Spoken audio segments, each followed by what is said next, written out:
It began on a moonlit night over the calm waters of the Mediterranean, November 11th, 1940, when the roar of aircraft engines broke the silence above Taranto Bay and changed naval warfare forever.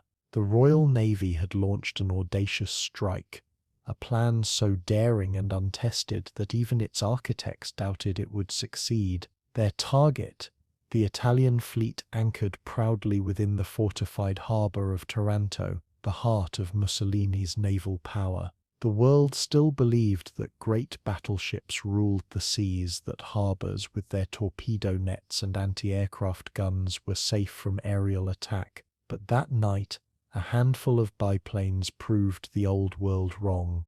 The Battle of Taranto was born out of desperation and brilliance.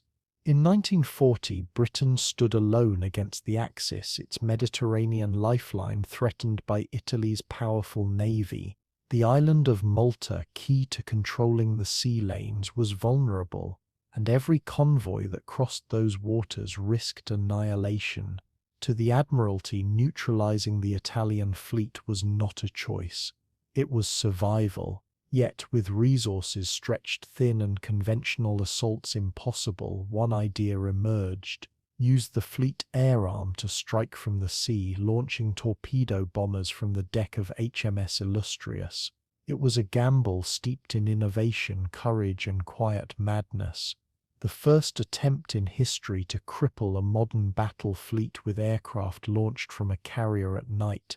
That evening, as the Illustrious steamed south of Greece, 21 fairy swordfish biplanes lifted off into the black sky. They were slow, fragile, and made of canvas and wire, relics of an earlier age. Yet in their cockpits sat men who carried the future of naval warfare in their hands. The pilots flew low over the sea, guided by moonlight and primitive instruments, slipping past searchlights and radar. Below them lay the pride of the Regia Marina, 6 battleships, 3 cruisers, and numerous destroyers, all anchored in tight formation. Their decks were lit, their crews unaware that within minutes the first aerial torpedoes ever dropped in shallow water would streak toward them like lightning under the waves.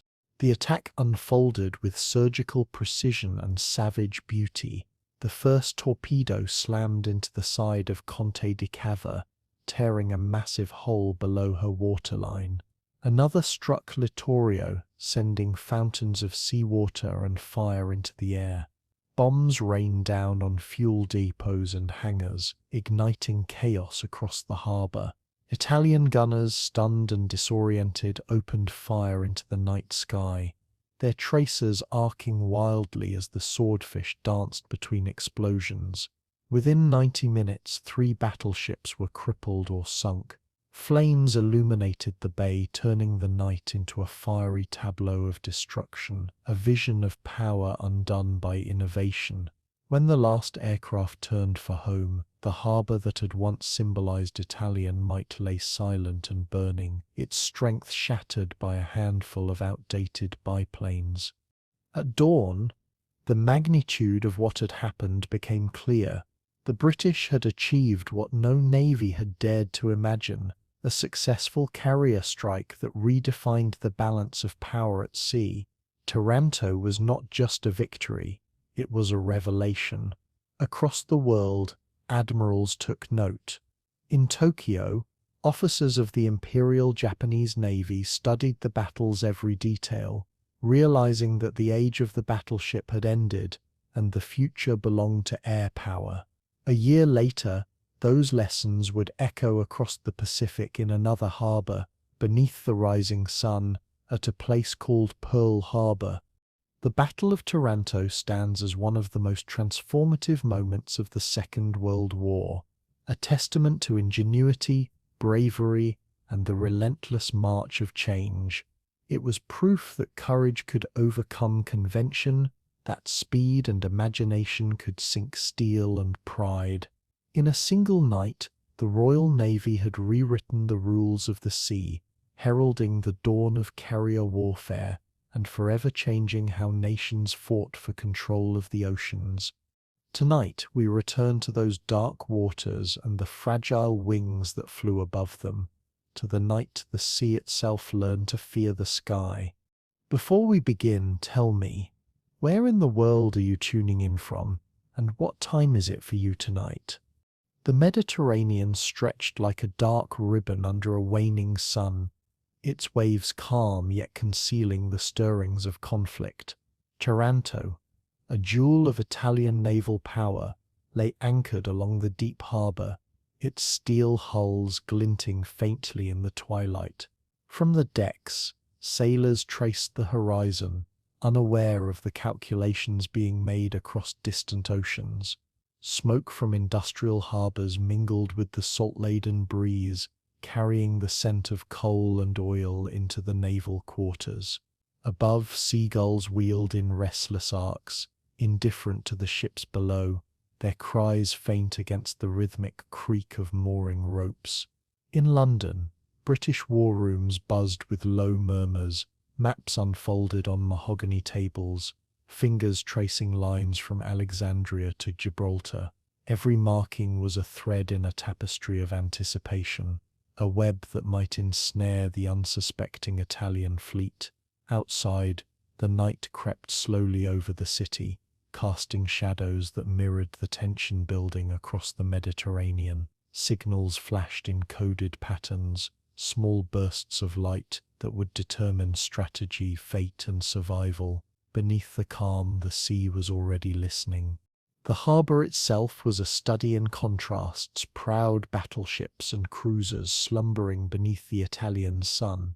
Decks gleamed with meticulous polish, yet the steel beneath whispered of hidden vulnerabilities. Officers paced the quays, their polished boots tapping against stone, a metronome of authority and complacency. Cannons pointed toward the horizon, silent sentinels against imagined threats, while torpedo nets lay loosely in the water, a fragile embrace against modern tactics. In the officers' mess, Mussolini's speeches played across radio speakers, the dictator's voice resonating off marble halls with the authority of inevitability. Sailors chewed on hard bread, their eyes distant, unaware that new shadows were forming far beyond the horizon. Engineers moved among the hulls, hammering and welding with precise rhythm, their motions a testament to the industrial might beneath the Mediterranean sun. Flags snapped sharply in the harbour wind, flapping against the tension that none dared speak aloud. From the shore the lighthouse cast its steady beam, indifferent and eternal, marking the threshold between safety and chaos. Yet beneath the surface, the sea held secrets that would soon rend the harbour's pride. Across the channel, British intelligence sifted through intercepted communications, each decoded line a pulse of impending action. Analysts traced the Italian fleet's movements with precision, noting gaps, patterns, and overconfidence. Every missed radar blip, every unguarded patrol became a fragment of opportunity in the quiet British mind. Admirals in smoke-filled rooms spoke in clipped tones, aware that audacity might outweigh sheer force. Charts of the Mediterranean were spread like battlefield canvases, each mark representing men, metal, and machines. The hum of electric fans blended with the scratch of quills, a quiet orchestra of preparation. Outside the windows, fog clung to the Thames, muffling the city, while the world beyond brimmed with uncertainty. The air smelled faintly of wet stone and burning coal, a reminder of both industry and war. In this calm, a dangerous resolve took root, patient and deliberate. Every decision, no matter how small, carried the weight of the lives it might cost. Even within Taranto, subtle unease had begun to stir among the lower decks. Young sailors, new to the fleet, noticed changes in routine, the hurried inspections, the whispered instructions. The harbour's water reflected both sunlight and tension, rippling with every movement of a tugboat or moored barge. Mechanics scrubbed oily hands on rough rags, their sweat mingling with the briny scent of the sea, On the promenade, a mother waved to a departing officer, unaware that the days ahead would test courage beyond her imagination. Below decks, torpedoes rested in racks like slumbering beasts, dormant yet capable of sudden fury. The ships themselves seemed almost alive, the creak of steel and the sigh of rigging a constant low pulse of anticipation. Evening light painted the stone quay in deep ochre, shadows stretching toward the water as if to warn. A solitary seagull cried overhead, its voice sharp, fleeting and final. Beneath the serenity, history was beginning its quiet and inexorable shift. From the Italian command tower, binoculars scanned the horizon, seeking patterns in the endless blue. Signals lamps flickered intermittently, sending coded messages to distant destroyers and patrols. Officers debated minor course corrections, unaware that the real threat would not respond to tradition or caution. Down in the engine rooms, the thrum of diesel motors harmonized with the distant toll of church bells, a rhythm of daily life overlaying the drumbeat of war. Every creak of hull and rope carried double meaning in those who listened closely. Sailors moved like shadows along the decks, small feet echoing against polished wood, carrying supplies and messages. In London, a similar choreography unfolded, though there the shadows were of calculation and opportunity, not salt and sunlight. Maps glowed under lamplight, naval charts tracing lines of pursuit, interception and annihilation. Each ship, each man and each plane became part of a grand invisible web. The Mediterranean, vast and indifferent, awaited the first strike in silence. The approaching night cast long fingers over Taranto, softening shapes but sharpening anticipation. The city's streets were quiet, yet markets had emptied, taverns had hushed, and even the dogs seemed to sense something unspoken. On the harbour, torpedo nets and mines glinted faintly under the last light, defences against what was believed to be distant, improbable danger. Engineers walked the decks, inspecting bulkheads and hatches, their eyes catching every weld and rivet, as though expecting them to whisper warnings. Above, gulls returned to roost, their cries punctuating the low rumble of ships settling for the night. The scent of brine and engine oil hung heavy in the air, mingling with the faint smoke of nearby factories. Officers shared quiet conversations, their tone casual but tinged with a hidden vigilance they could not name. Somewhere in London, a fleet of biplanes readied under dim lights, engines cold yet eager. The contrast between still harbour and active preparation was stark, a silent tension stretching across waters and continents. Soon the night would bring movement, and the Mediterranean would become a stage for audacity and fire. Evening descended fully, and shadows pooled along the docks, curling around gangways and anchor chains. Sailors leaned against steel railings, inhaling the salty wind, feeling the slight tremor of ships settling into calm. In offices above, officers scribbled notes by candlelight, tracing possibilities like chess moves on maps of inked waves. Across the water, distant silhouettes of British carriers approached, invisible yet palpable in the quiet minds of those unaware. The harbour, once a symbol of strength, began to feel fragile, each ship a glass model in the hand of fate. Torpedoes rested in silent racks, cannons pointed at the moon, an ironic guardianship against the unseen. In Taranto's streets, the chatter of merchants faded into the lull of night, a deceptive calm before upheaval. The creak of a rope, the groan of steel, the whisper of the wind, all became premonitions of change. Somewhere beneath the water, currents shifted, indifferent to the men above who sought control. Beneath it all, a storm of consequence gathered, unseen and unstoppable. The first hints of dawn would eventually reveal the scars of audacity.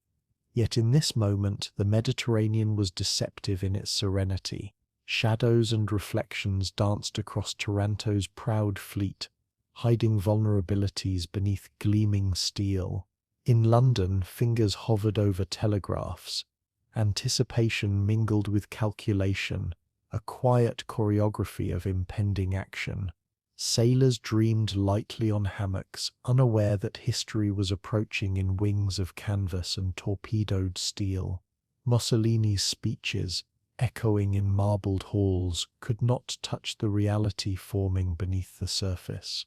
The wind carried the mingled scent of oil, brine, and impending violence, a subtle harbinger for those attuned to its message.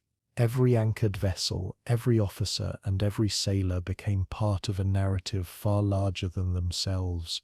The sea, timeless and patient, held memory of countless conflicts and awaited another. Beneath the still waters of Taranto, a storm was quietly forming, one that would change the future of naval warfare forever. Moonlight spilled over the harbour, painting the silhouettes of Italian battleships with silver and shadow. Each hull rose like a slumbering giant, its steel armour gleaming faintly, reflecting the soft flicker of lanterns along the coves. Anti-aircraft crews moved with deliberate precision, wiping down guns and checking mechanisms, their movements a quiet testament to discipline and pride. The scent of oil and brine mingled with the faint smoke of distant chimneys, a reminder of both industry and war. Sailors leaned against rails, voices lifted in familiar sea shanties that floated across the water, their melodies carrying a sense of belonging and invulnerability. In the workshops below decks, the clanging of hammers and the scrape of files echoed off stone walls, creating a metallic symphony that celebrated both strength and routine. Officers moved among the ranks with calm authority, inspecting decks and making notes, each gesture steeped in ceremony. Somewhere across the harbour, distant lights winked like stars reflected on the water, small beacons in the vast Mediterranean night. The wind was cool and steady, brushing across the decks with a whisper of forgotten dangers, and yet beneath this veneer of calm, subtle cracks in the fortress of confidence waited to be revealed. The largest of the battleships loomed at the centre of the harbour, Littorio's towers casting long, rigid shadows on the rippling water. Crews climbed into turrets and compartments, their boots thudding against steel in a measured rhythm, a heartbeat of the fleet. Torpedo nets hung in the water, taut yet fragile, a paper wall against innovation and daring. Sailors polished brass fittings until they shone like fire in the moonlight, unaware that reflection could not guard against audacity. In the officers' mess, the aroma of strong coffee mingled with pipe smoke, a ritual of comfort and authority. Conversations drifted from politics to personal tales, laughter punctuated by the metallic groan of masts swaying gently. From a distant pier the foghorn moaned low, a melancholy undertone to the pride of the harbour. Maps and charts were reviewed, yet the focus remained inward, on familiar patterns rather than the innovations that would soon challenge them. Above, the sky was deep and vast, stretching from Taranto's walls to the distant horizon, indifferent to human hubris. The fortress of Rome's arsenal seemed eternal, yet eternity had no promise in war.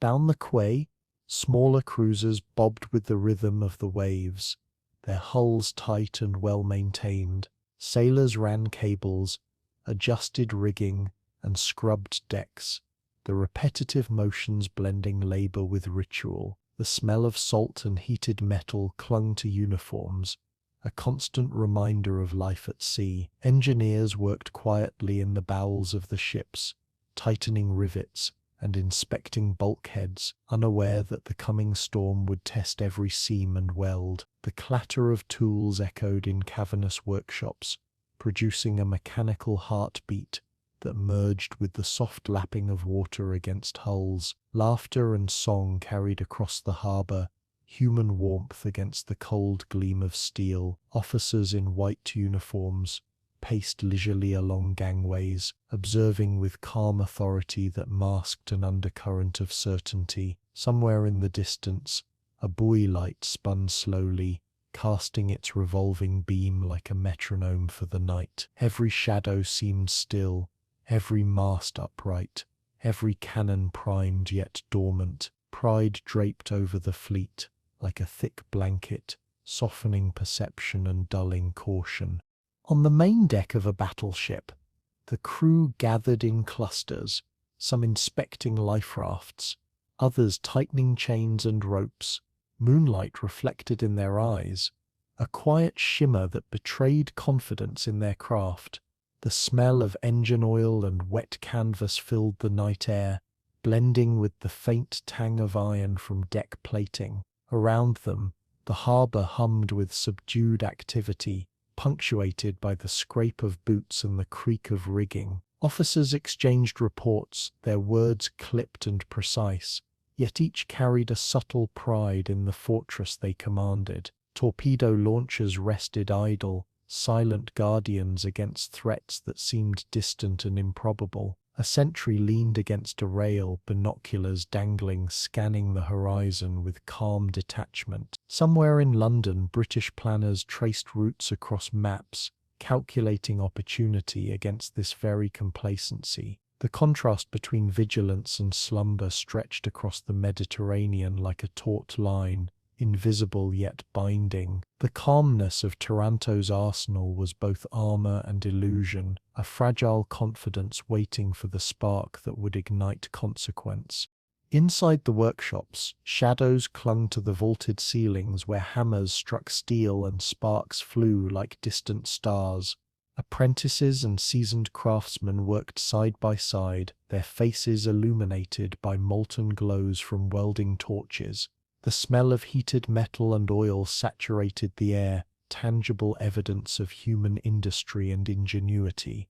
Rivets were driven, chains tested, and bulkheads reinforced, a quiet chorus of preparation that went unnoticed by outsiders. In the officers' mess, reports were read aloud in clipped tones, emphasizing routine and order over uncertainty.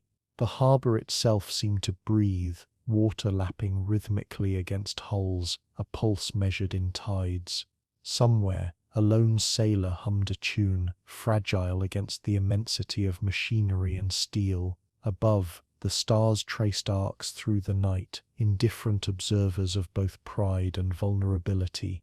Every sound, every motion, every spark was a small reassurance against the unknown. Yet within that industrious calm, history waited patiently for its intervention.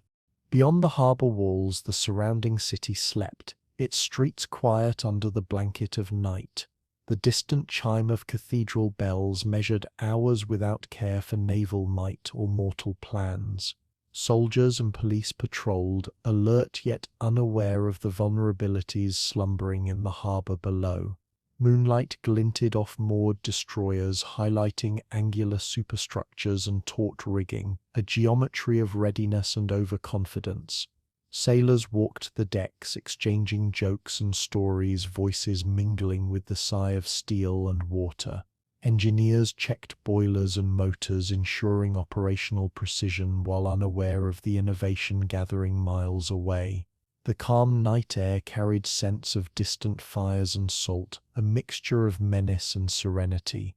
From a distance, the sea appeared infinite and indifferent, a mirror for both ambition and ignorance. Each anchored vessel was a testament to Italian naval pride, yet pride alone would not protect them.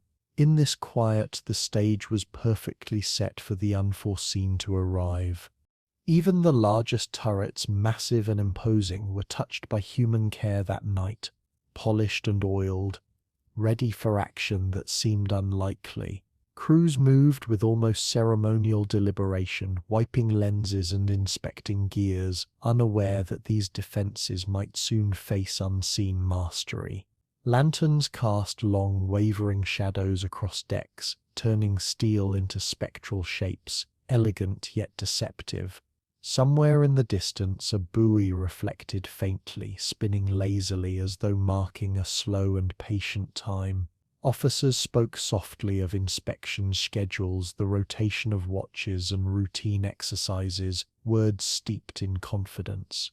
The sound of boots echoed across gangways, steady, reassuring, yet carrying an unspoken tension.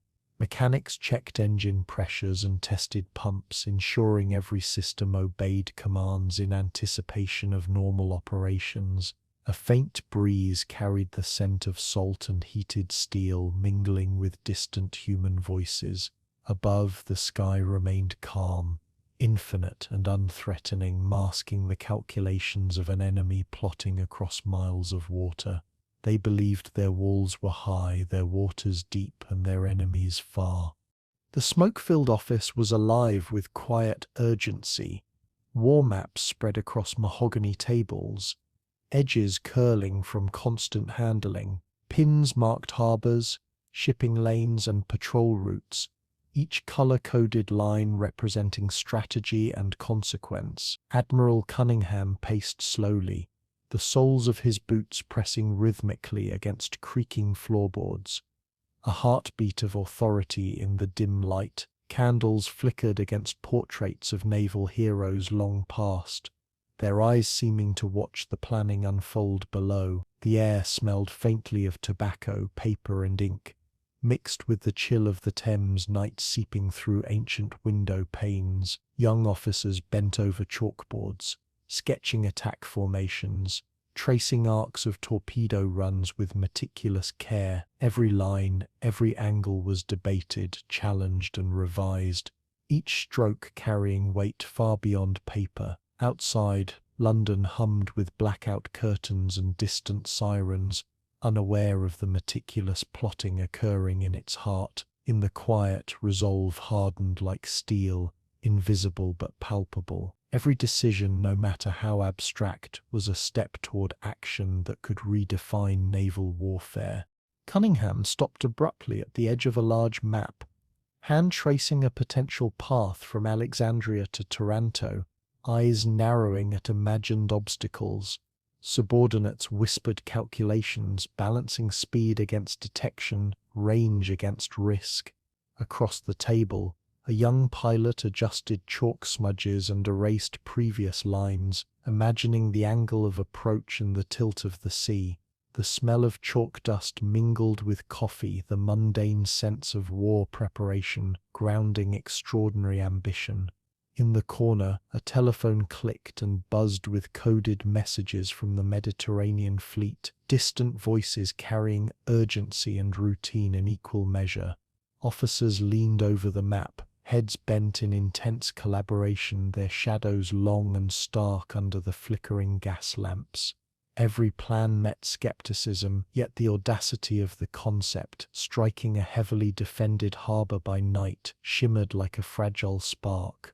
The tension was quiet but constant, like a taut string ready to snap. Across London, similar rooms pulsed with comparable activity, the collective hum of preparation stretching invisibly across the city. And through it all, the possibility of failure loomed, immense and yet silently challenged by imagination and courage.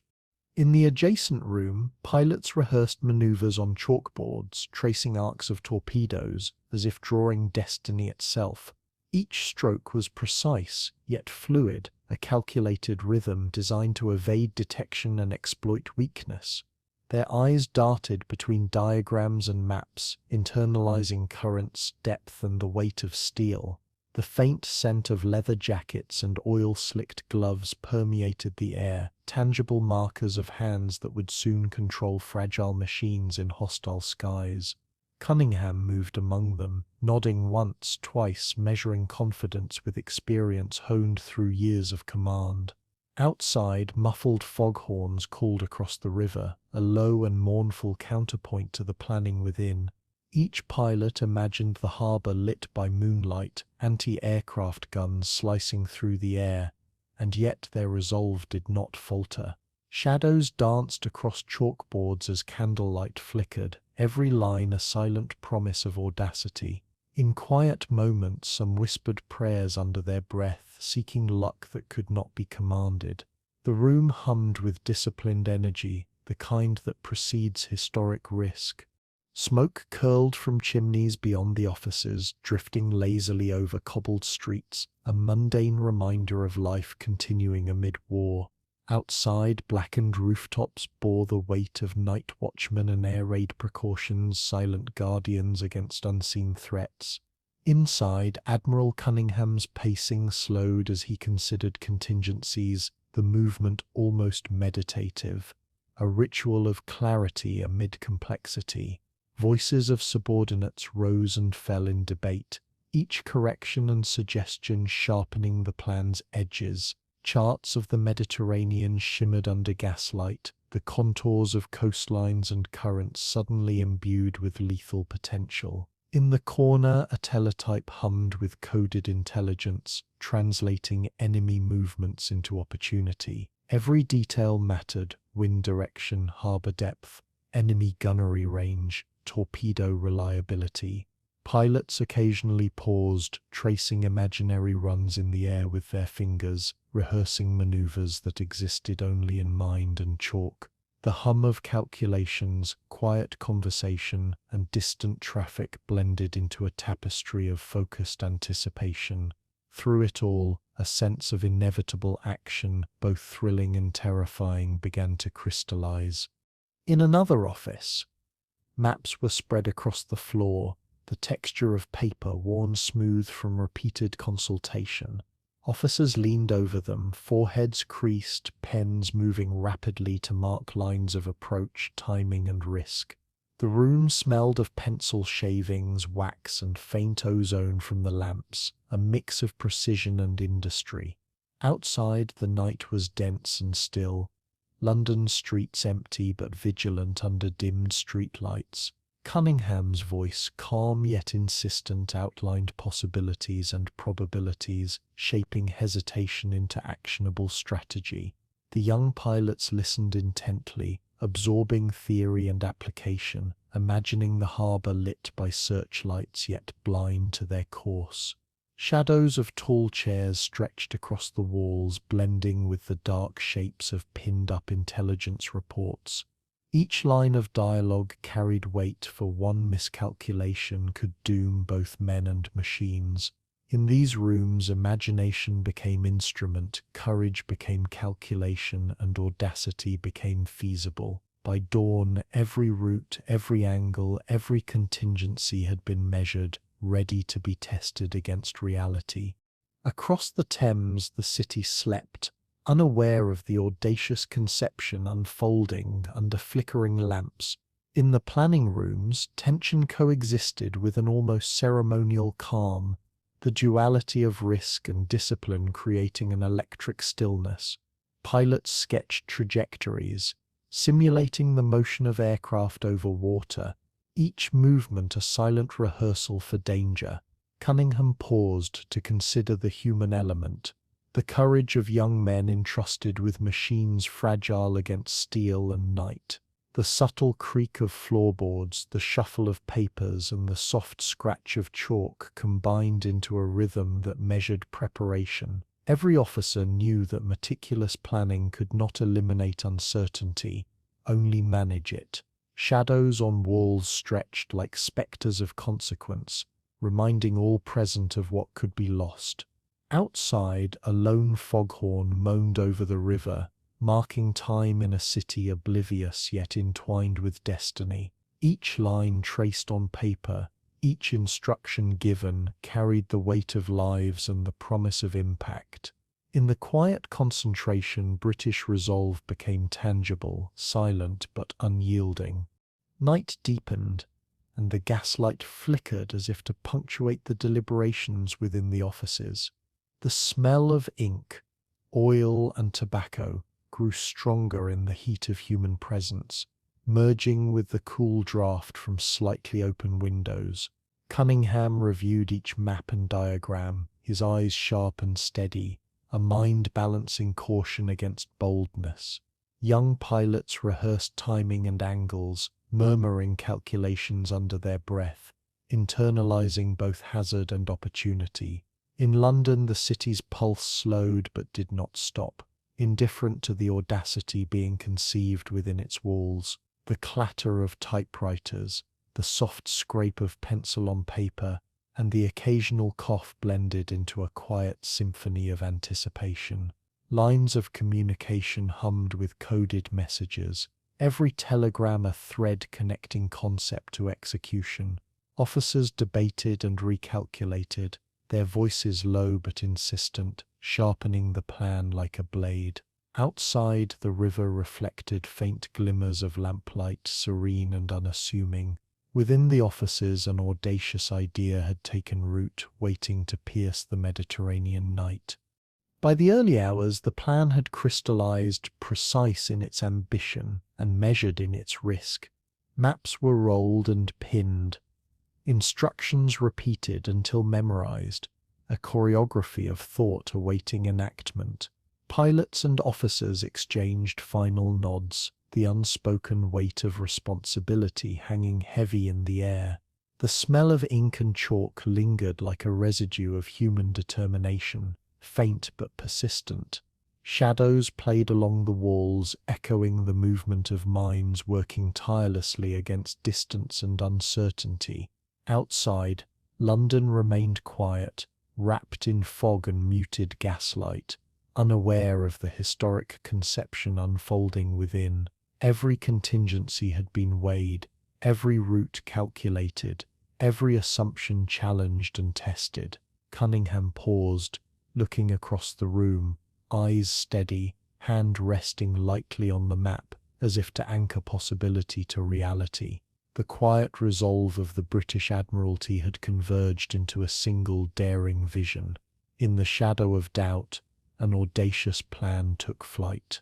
The open deck of HMS Illustrious trembled under the weight of anticipation as the Swordfish biplanes were wheeled into position, canvas wings, patched repeatedly with thread and determination, caught the sea breeze and flapped like stubborn banners. Mechanics moved with methodical care, hands streaked with oil, inspecting propellers and struts that creaked under their touch. The smell of salt spray mixed with fuel and lubricating oil, sharp and alive, filling the morning air with urgency. Young pilots sat in open cockpits, leather gloves tightening straps over their wrists, fingers brushing the cool metal of controls that would soon guide them into danger. Pens scratched across stationery, letters home filled with longing and unspoken fear, each word a tether to the life they might leave behind. Around them, the deck vibrated faintly with the heartbeat of engines warming, turbines humming a cautious tune. Officers called instructions, their voices clipped but steady, slicing through the constant hiss of hydraulic pumps. Somewhere far below, Italian spies imagined Britain's machines as harmless relics, unaware of the audacity being prepared on this deck. And yet, in that incongruity, lay the seed of transformation, waiting to bloom in fire. The biplanes themselves seemed fragile against the vastness of the sea, skeletal wings taut and trembling, canvas stretched over wooden spars like sails of miniature ships.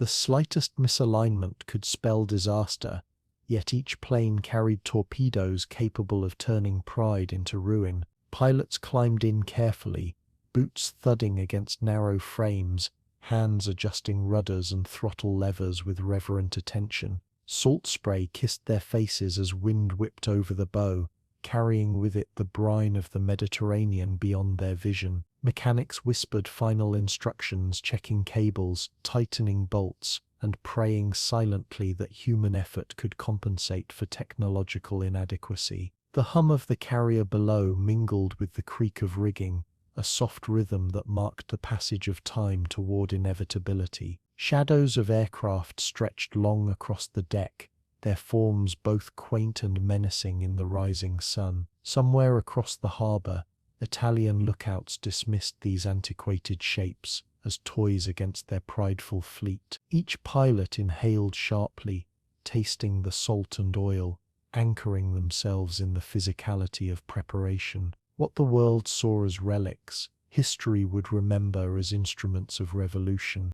Letters passed from hand to hand, folded with care, the weight of words heavier than the torpedoes beneath their wings. "If I do not return, know that I flew with purpose," one pilot wrote, ink smudged from sea air. Nearby, another cradled a photograph of his family, thumb brushing the faces with almost imperceptible reverence.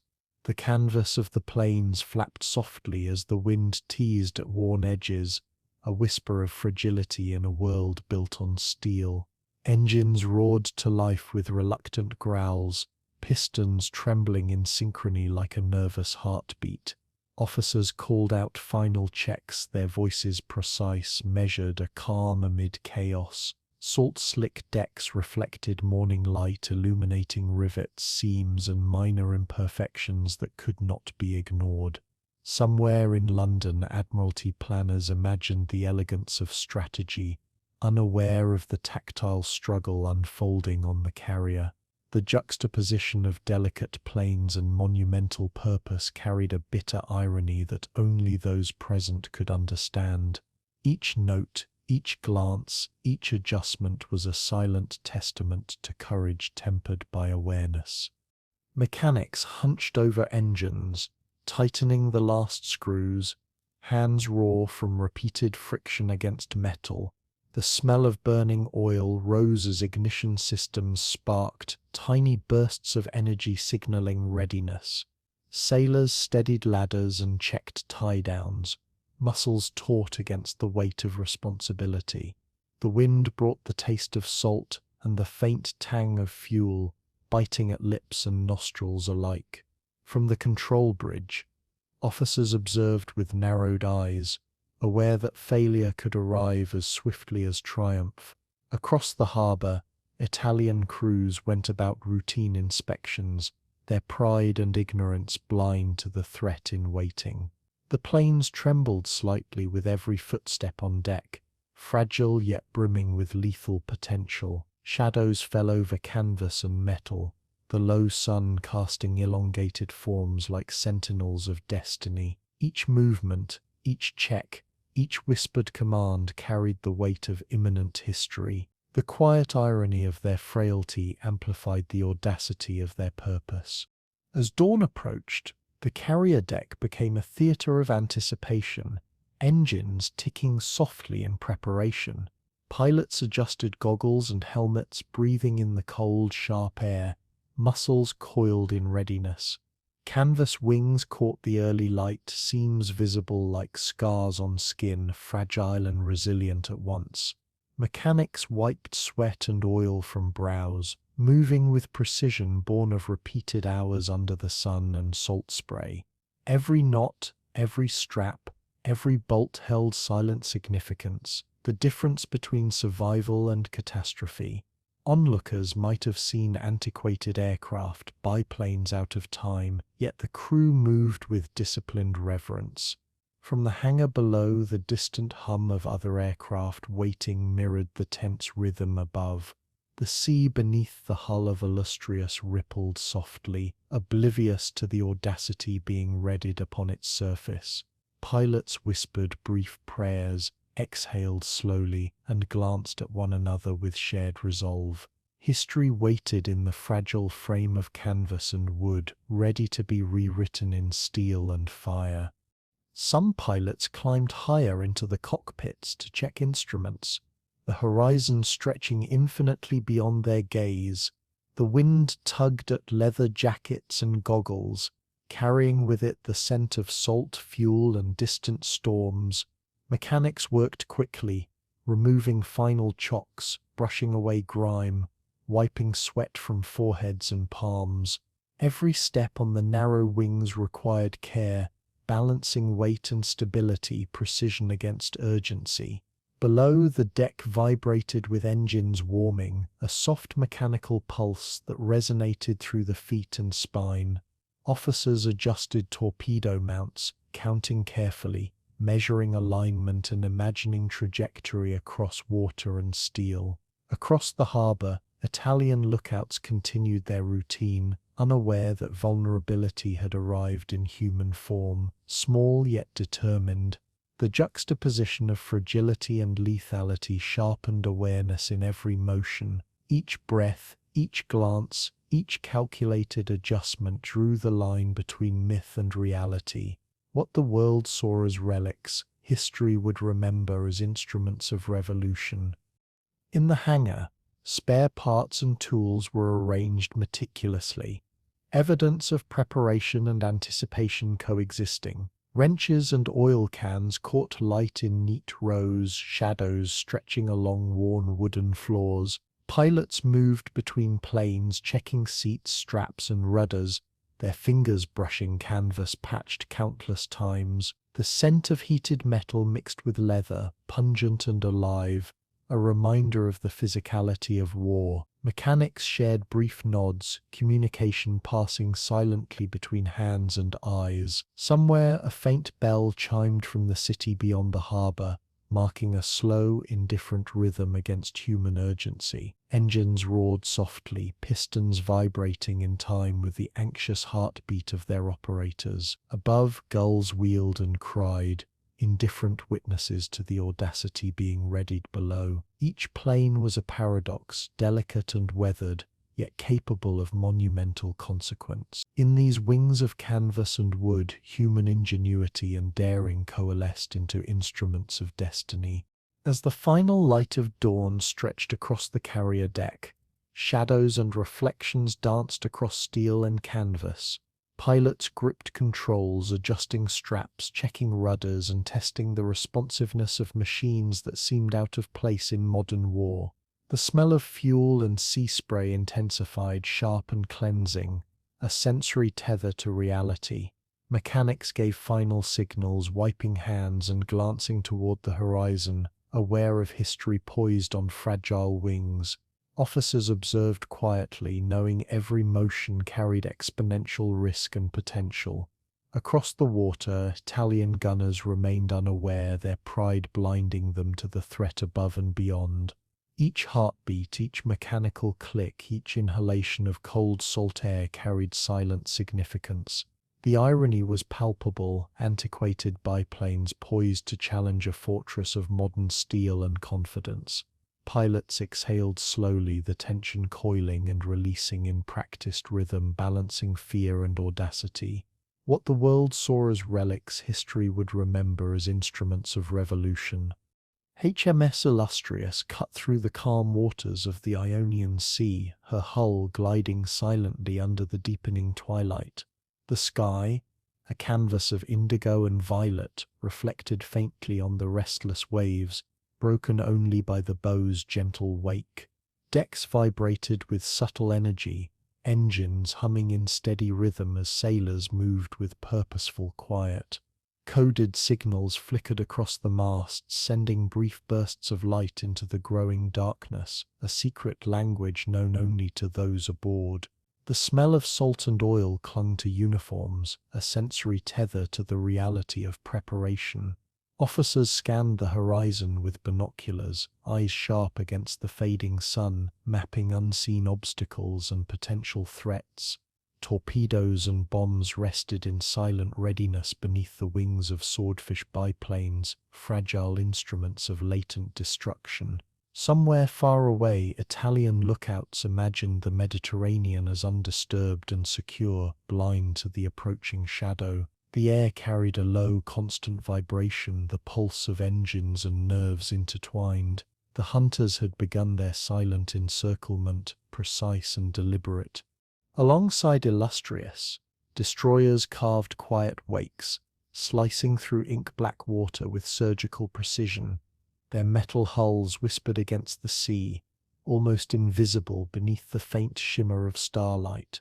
Sailors crouched along rails, scanning dark horizons for anything unusual, hearts steady yet alert. The scent of smoke from distant funnels blended with the brine, a pungent reminder of machines alive with energy. In the engine rooms, pistons throbbed, valves hissed, and turbines hummed, each vibration a warning and a promise. Officers conferred in low tones, balancing speed with stealth, knowing discovery would be catastrophic. Across the deck, pilots checked flight instruments and torpedo mounts, preparing fragile aircraft for audacious tasks. The Mediterranean, vast and indifferent, seemed to swallow the fleet, concealing intent beneath its restless surface. Somewhere, enemy patrols continued routine, unaware of the invisible thread drawing danger closer. Every subtle movement, every whispered order, carried the weight of calculated inevitability.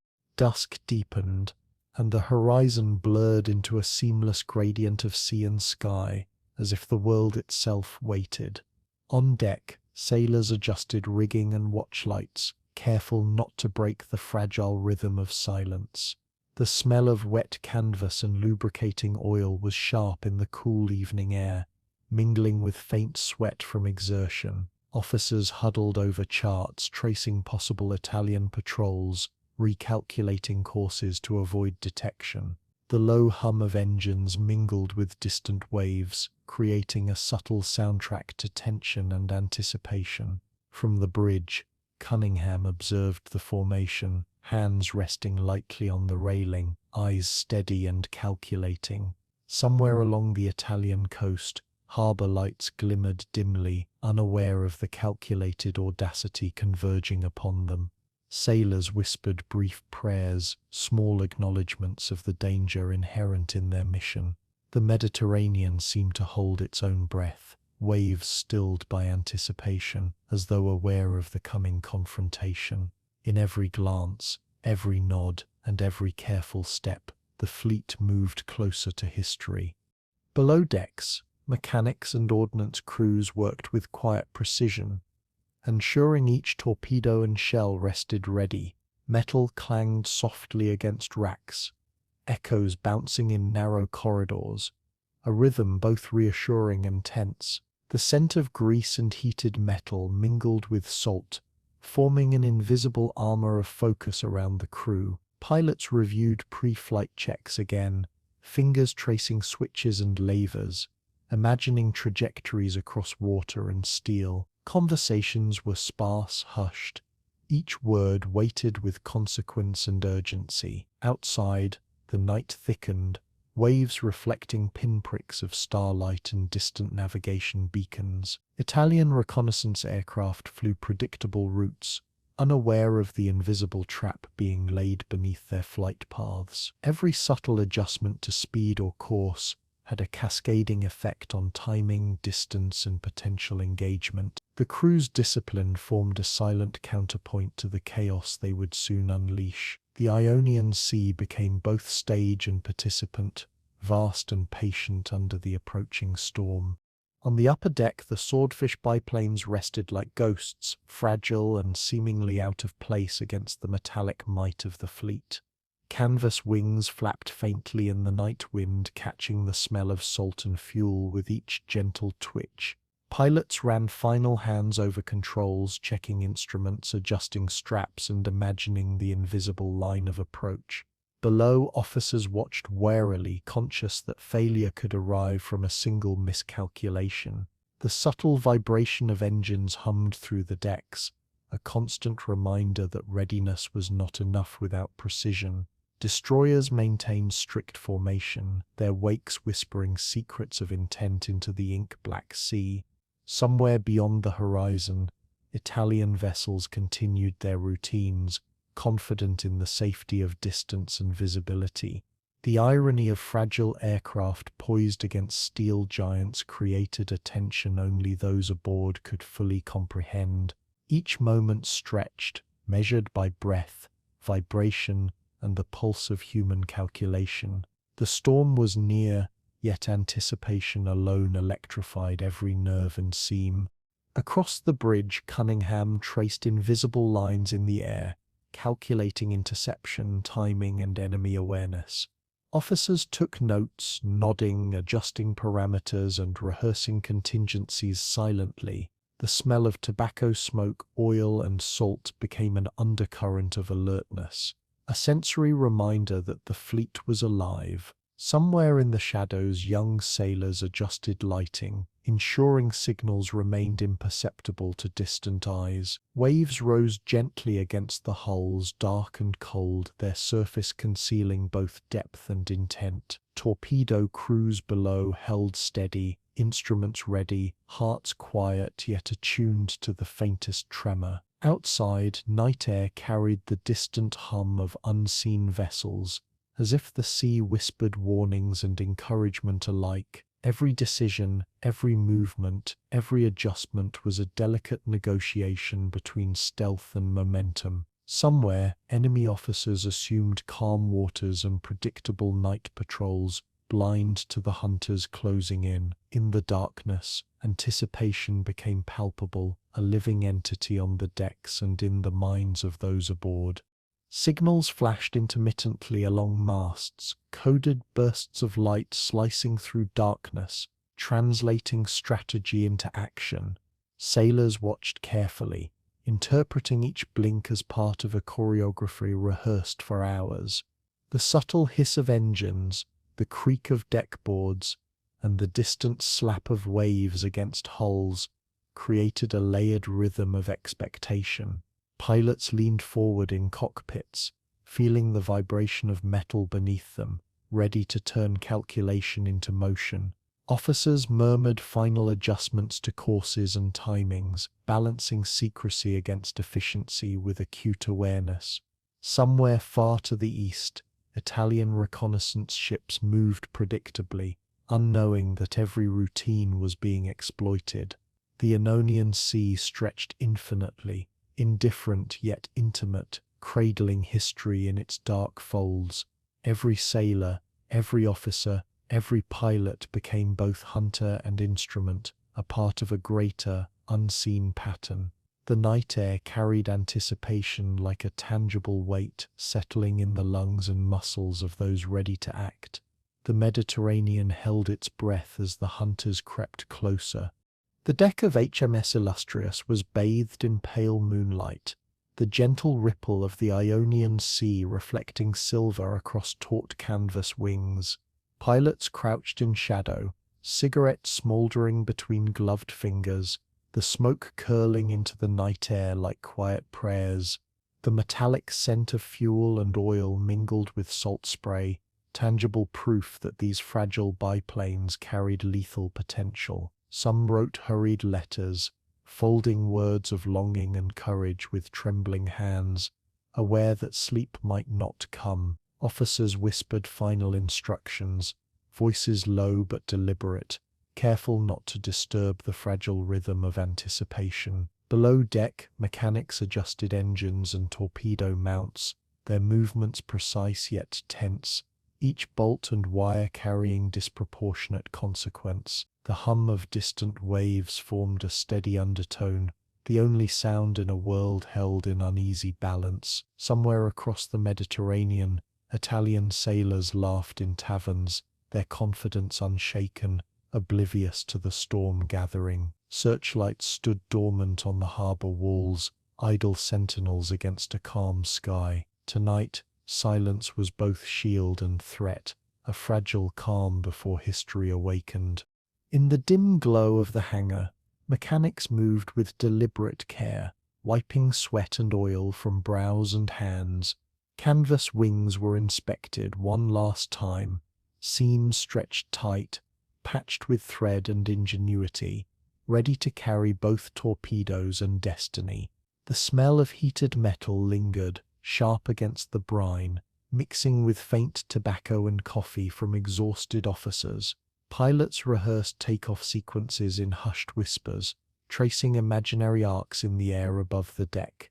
Each gesture carried weight, as though the physical rehearsal could anchor nerves and fate alike. Outside, the sea shimmered faintly, reflecting the distant glow of Italian harbour lights, oblivious to the shadows closing in. Somewhere far below, the Italian fleet remained anchored, proud and undisturbed, the illusion of safety hanging heavily over steel hulls. The contrast between readiness and oblivion was stark, almost cruel in its precision. Every heartbeat, every breath, every whispered instruction drew history closer. The world waited unknowingly for dawn that would never come in its expected light. On the flight deck, pilots leaned against the fuselage, eyes tracing constellations faintly visible above, a fragile guide across the open water. Cigarette embers glowed red in the night, tiny sparks mirrored by distant stars, their light both reassuring and cruelly indifferent. Engines ticked in low readiness, pistons vibrating faintly as if anxious in human form. Sailors adjusted chocks, tightened ropes, and checked instruments, each movement deliberate, each sound amplified by the hush of anticipation. Somewhere in Taranto, Italian officers toasted another night of calm, the clink of glasses echoing in empty streets and stone corridors. The smell of roasted food and wine drifted faintly from taverns, masking the metallic scent of anchored battleships. In the cockpit, hands traced control levers nervously, fingers brushing cold metal in search of reassurance. Shadows from rigging stretched across the deck like silent observers, witnesses to human tension. The juxtaposition of fragile aircraft and monumental steel created an irony both palpable and electric. Tonight, anticipation hovered as heavily as the night air itself. Below deck, engineers huddled over instruments and fuel lines, ensuring every gauge, valve, and pump was ready to respond. The scent of lubricants mingled with the faint tang of seawater, a sensory proof of life and preparation. Sparks flew occasionally as metal met metal in careful adjustments, tiny bursts illuminating faces set in concentration. Officers conferred in whispered tones, reviewing timing and approach, mapping contingencies in minds sharpened by experience. Somewhere on the coast, searchlights rotated lazily, unaware that the night's most dangerous actors were already in position. Sailors paused to glance toward the horizon, catching faint silhouettes of distant mountains, reminders that the Mediterranean held both beauty and threat. Cigarettes glowed intermittently across the deck, small beacons of calm in a sea of tension. Pilots adjusted straps and goggles, muscles coiled like springs, senses heightened to the faintest sound or motion. The Ionian air was thick with anticipation, yet outwardly serene, as if the sea itself held its breath. Every movement, no matter how small, was a rehearsal for what could not yet be seen. On shore, Italian sailors lounged, unaware of the British fleet, threading through darkness miles away. Laughter and music spilled from taverns, the smell of roasted meat and wine heavy in the night air. Ships rested, moored in silent confidence, their hulls reflecting faint lights like sleeping giants. Some officers walked leisurely along quays, hands clasped behind backs, eyes tracing familiar horizon lines with casual assurance. The night wind carried salt and distant smoke, oblivious to the stealth and ingenuity approaching from afar. Searchlights, tall and rigid, remained idle, their beams resting on calm seas, untested and untested by the quiet menace closing in. Sailors' voices echoed in cadence with glasses tapping in cheer, unaware that every sound could soon be drowned by chaos. Somewhere, a lone sentry yawned, scanning faint ripples in water, the unpreparedness palpable in small human gestures. The contrast between the two sides, calm and tension, awareness and oblivion, hung thick in the Ionian night. History favored neither, yet fate quietly chose where attention would fall. Pilots gathered in small clusters, exchanging quiet words, hands gripping rails and controls, eyes reflecting both fear and determination. Cigarette smoke drifted lazily in the wind, carrying with it the scent of anticipation and salt, ephemeral yet tangible. The hum of distant engines blended with the lapping of waves, forming a subtle symphony of preparation. Letters were folded and tucked away, gestures of connection to lives they might leave behind, fragile threads tethering the heart to home. Mechanics moved among aircraft with silent urgency, adjusting cables and inspecting wings, patched countless times. Somewhere the moonlight shimmered on distant Italian waters, the enemy's confidence mirroring the stillness of the sea. Pilots inhaled sharply, exhaled slowly, balancing nerves against the weight of impending history. Shadows lengthened across decks, elongating forms of men and machines alike into shapes both fragile and determined. Every glance, every touch, every whispered word carried the gravity of unseen consequence. Tonight, the calm was deceptive, a quiet stage set for audacity and fire. The carrier deck felt suspended in time, a fragile island of steel, canvas, and human resolve. Engines idled softly, pistons vibrating through metal frames like restrained heartbeats, alive with potential energy. Pilots adjusted goggles, gloves, and straps, preparing bodies and minds for the cold night ahead. Sailors moved carefully along rails, carrying out final inspections with awareness sharpened by countless hours of training. Somewhere across the Mediterranean, enemy ships lay anchored in confidence, oblivious to the ghosts moving silently toward them. The smell of oil, salt, and faint smoke clung to every surface, a sensory testimony to preparation and focus. Conversations were sparse, words measured, each one carrying a weight beyond its syllables. Shadows stretched across wings and decks, forming ephemeral guardians of readiness and tension. In these quiet, fleeting moments, courage and fear coexisted in equal measure, bound by anticipation. The world's first great carrier strike would begin in darkness. The first swordfish rumbled along the deck of HMS Illustrious, canvas wings quivering against the cold night air as engines strained for lift. Moonlight shimmered on taut fabric, illuminating every seam and patch with a ghostly precision that made the fragile aircraft appear both elegant and absurdly vulnerable. Pilots gripped controls, knuckles white beneath leather gloves, eyes fixed on the horizon where darkness met uncertainty. The smell of oil, sea spray, and burning fuel combined in sharp tang, suffusing lungs with a sensory proof of danger. Sailors called launch signals, voices precise and clipped, echoing across the deck in rhythm with rising engines. The carrier's wake glimmered faintly under starlight, a silver ribbon trailing the movement of history in motion. Below, the Ionian Sea stretched infinitely, black and indifferent, holding secrets of depth and current unknown to those ascending into it. Somewhere in Taranto, Italian crews slept or laughed, unaware of the fragile hunters leaving steel behind for moonlit skies.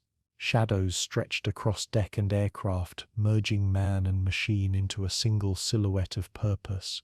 The first plane lifted, pitching forward, slicing into the night, leaving doubt and earthbound certainty behind. As the swordfish climbed, wind whipped sharply across open cockpits, biting at cheeks and ears, a reminder of the vulnerability of man against sky and sea. Engines hummed a soft, trembling chorus, pistons and propellers vibrating in careful synchrony. Pilots adjusted throttles and rudders, balancing lift and momentum over the dark waters below. The vast black expanse of the Mediterranean spread beneath them, waves glinting faintly as if mocking their audacity. A distant star reflected in a pilot's goggles, tiny and unwavering, a silent witness to the unfolding audacity. Mechanics on deck exhaled in collective relief and tension, watching each ascent like lifelines released into uncertainty. The smell of fuel burned faintly in the night air, a reminder that each moment carried both energy and peril. Somewhere far away, Italian lookouts remained oblivious, confident in calm waters and routine patrols. Shadows of wings stretched long against the faint glow of moonlight, a dance of vulnerability and purpose. The first wave disappeared into the darkness, carrying both dread and wonder across the horizon. Behind them, successive swordfish shuffled into position, engines stuttering then roaring, each liftoff a heartbeat in the larger rhythm of history. The deck beneath vibrated faintly with residual energy, sailors moving carefully to guide each fragile frame into the night. Canvas wings caught glints of moonlight, patches and seams outlined like scars on sleeping giants. Pilots whispered terse communications, confirming headings and formation, their voices almost lost to wind and distance. Somewhere on shore, Italian officers walked quietly along quays, unaware that audacity had already breached the Mediterranean night. The scent of brine filled cockpits and nostrils, mingling with heated oil and leather, anchoring pilots in the physicality of flight. Each ascent was measured, deliberate, yet tinged with uncertainty that vibrated in fingers, hearts and control panels alike. Shadows merged with the sea below, a black void concealing both promise and danger. Every slight adjustment of throttle or rudder echoed the precision demanded by audacity and risk. Like moths drawn to flame, these fragile vessels vanished into history's embrace above the dark waves. The hum of engines formed a low vibrating drone, blending with distant lapping waves and the faint whistle of wind against struts. Pilots leaned forward in cockpits, scanning darkness for navigation lights for the faintest glimmer of coastline or enemy observation. The Mediterranean appeared endless, an infinite black mirror reflecting moonlight and stars alike. Sweat dampened gloves and brows, nerves sharpened by the awareness that any miscalculation could be fatal. Below, the carrier exhaled in vibration and heat, engines idling, as sailors watched the sky empty with quiet reverence. Somewhere, Italian harbour lights glowed faintly, guardians of a fortress unaware of how fragile vulnerability could strike. The smell of burning fuel intensified, sharp and metallic, a tangible proof of motion and consequence. Shadows shifted across wings and fuselage as aircraft banked slightly, navigating invisible currents of air and tension. Every heartbeat, every breath, every subtle adjustment was both rehearsal and action, merging calculation with instinct. In the night sky, dread and wonder entwined, guiding fragile men toward immortal moments. Above the sea, the formation tightened, biplanes trailing one another with disciplined precision, canvas wings trembling against wind and moonlight. Pilots adjusted instruments, noting compass headings, speed and subtle vibrations that signaled engine performance. Below, faint ripples of silver water mirrored the glint of aircraft lights, a delicate reflection of purpose on a vast, indifferent surface. Somewhere, Italian officers sipped wine or laughed, unaware that history was already ascending toward them in fragile frames of wood and canvas. The smell of salt and oil mingled with the cool night air, a sensory tether to danger and courage alike. Engines hummed a low, vibrating symphony, synchronizing human and machine in motion, both deliberate and vulnerable. Shadows of propellers traced arcs of light against the moon, an almost hypnotic dance over black water. Every adjustment, every subtle tilt or shift carried both survival and consequence. The night seemed infinite, yet each second brought them closer to contact, to audacity manifesting. With every heartbeat, the first wave advanced toward destiny. Somewhere in Taranto, searchlights remained idle, the calm harbour, a stark contrast to the trembling sky above. Italian sailors slept or conversed in hushed tones, unaware that audacity had taken flight in fragile, unassuming forms. The wind carried faint echoes of engines, almost imperceptible to those untrained, lost in laughter and routine. Pilots adjusted goggles and throttles, scanning the night for formation integrity and distant flares, senses sharpened by risk and purpose. The smell of burning fuel clung to canvas, strong and persistent, a tactile connection to danger. Each aircraft moved as a single organism in formation, rhythm and timing binding human and machine. Below, waves caught starlight in scattered shards, black water transformed into a stage of anticipation. Shadows shifted across wing and fuselage, revealing motion in stillness, life in fragility. Every movement, every breath, every flicker of instrument light was both rehearsal and reckoning. The Mediterranean stretched dark and silent, holding its breath for what was to come. Waves shimmered faintly under moonlight, whispering against the hull of the carrier left behind, a lullaby for sailors watching fragile machines ascend. Pilots leaned forward, hands steady, eyes scanning the horizon for both guidance and threat, muscles taut and aware. Engines hummed with increasing clarity, vibrations resonating through cockpits, merging man, machine, and night into a single rhythm. Canvas flaps shivered as wind tugged at every edge, a reminder of the precarious balance between air and gravity. Below, HMS Illustrious's wake glimmered faintly, a silvery trace marking departure and motion.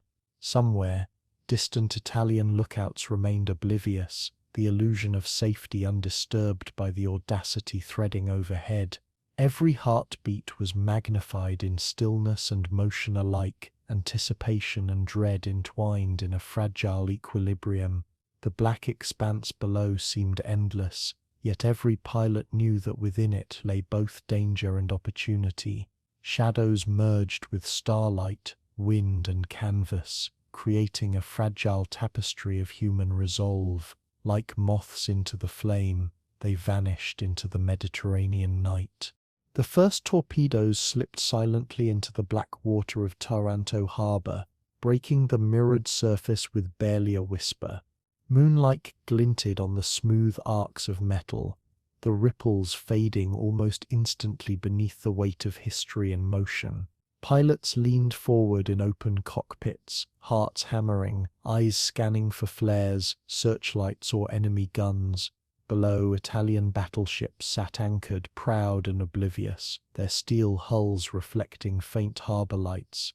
The smell of burning fuel and salt filled the cockpits, mingling with adrenaline and fear, anchoring pilots in the peril of the moment. Explosions erupted suddenly, bright and furious, illuminating hulls, masts, and terrified sailors scrambling across decks. Tracer fire stitched the sky, lines of light arcing and twisting, attempting to chase shadows that moved too swiftly and unexpectedly. Somewhere, officers shouted orders, voices drowned by the roar of engines and thunderous impacts. Waves crashed against the harbor walls, reflecting the chaotic illumination in fractured silver.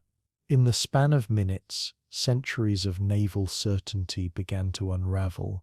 The battleship Littorio shuddered violently as a torpedo struck its hull, fire and water combining in a searing plume of destruction. Italian sailors clung to rails, boots slipping on slick decks, faces etched with disbelief and panic. The smell of burning wood, oil and smoke stung lungs mixing with the brine of the harbor. Searchlights pivoted wildly, beams carving through smoke and night, capturing fleeting glimpses of biplanes maneuvering with improbable grace. Pilots adjusted controls, weaving between bursts of flak, each motion precise yet daring, balancing fragility and audacity. Explosions echoed in rapid succession, reverberating across steel and stone, vibrating through hulls and hearts alike. Officers barked orders, attempting to marshal chaos into strategy, but discipline faltered under the sudden, surreal assault. The Mediterranean reflected the fiery scene in jagged shards, water and flame intertwined like a painter's fevered brushstroke. Somewhere in the harbor, torpedoes continued their deadly glide, unseen and unstoppable, a silent signature of intent. The night air pulsed with shock and awe as centuries of perceived invulnerability disintegrated in seconds. From above, the Swordfish formation navigated the chaos, engines vibrating against sensitive hands as pilots released torpedoes with precise timing. Moonlight glinted on rotating propellers, casting shadows that flickered over disturbed waters below. Each aircraft carried its fragile frame through fire and tracer arcs, a paradox of vulnerability and lethality.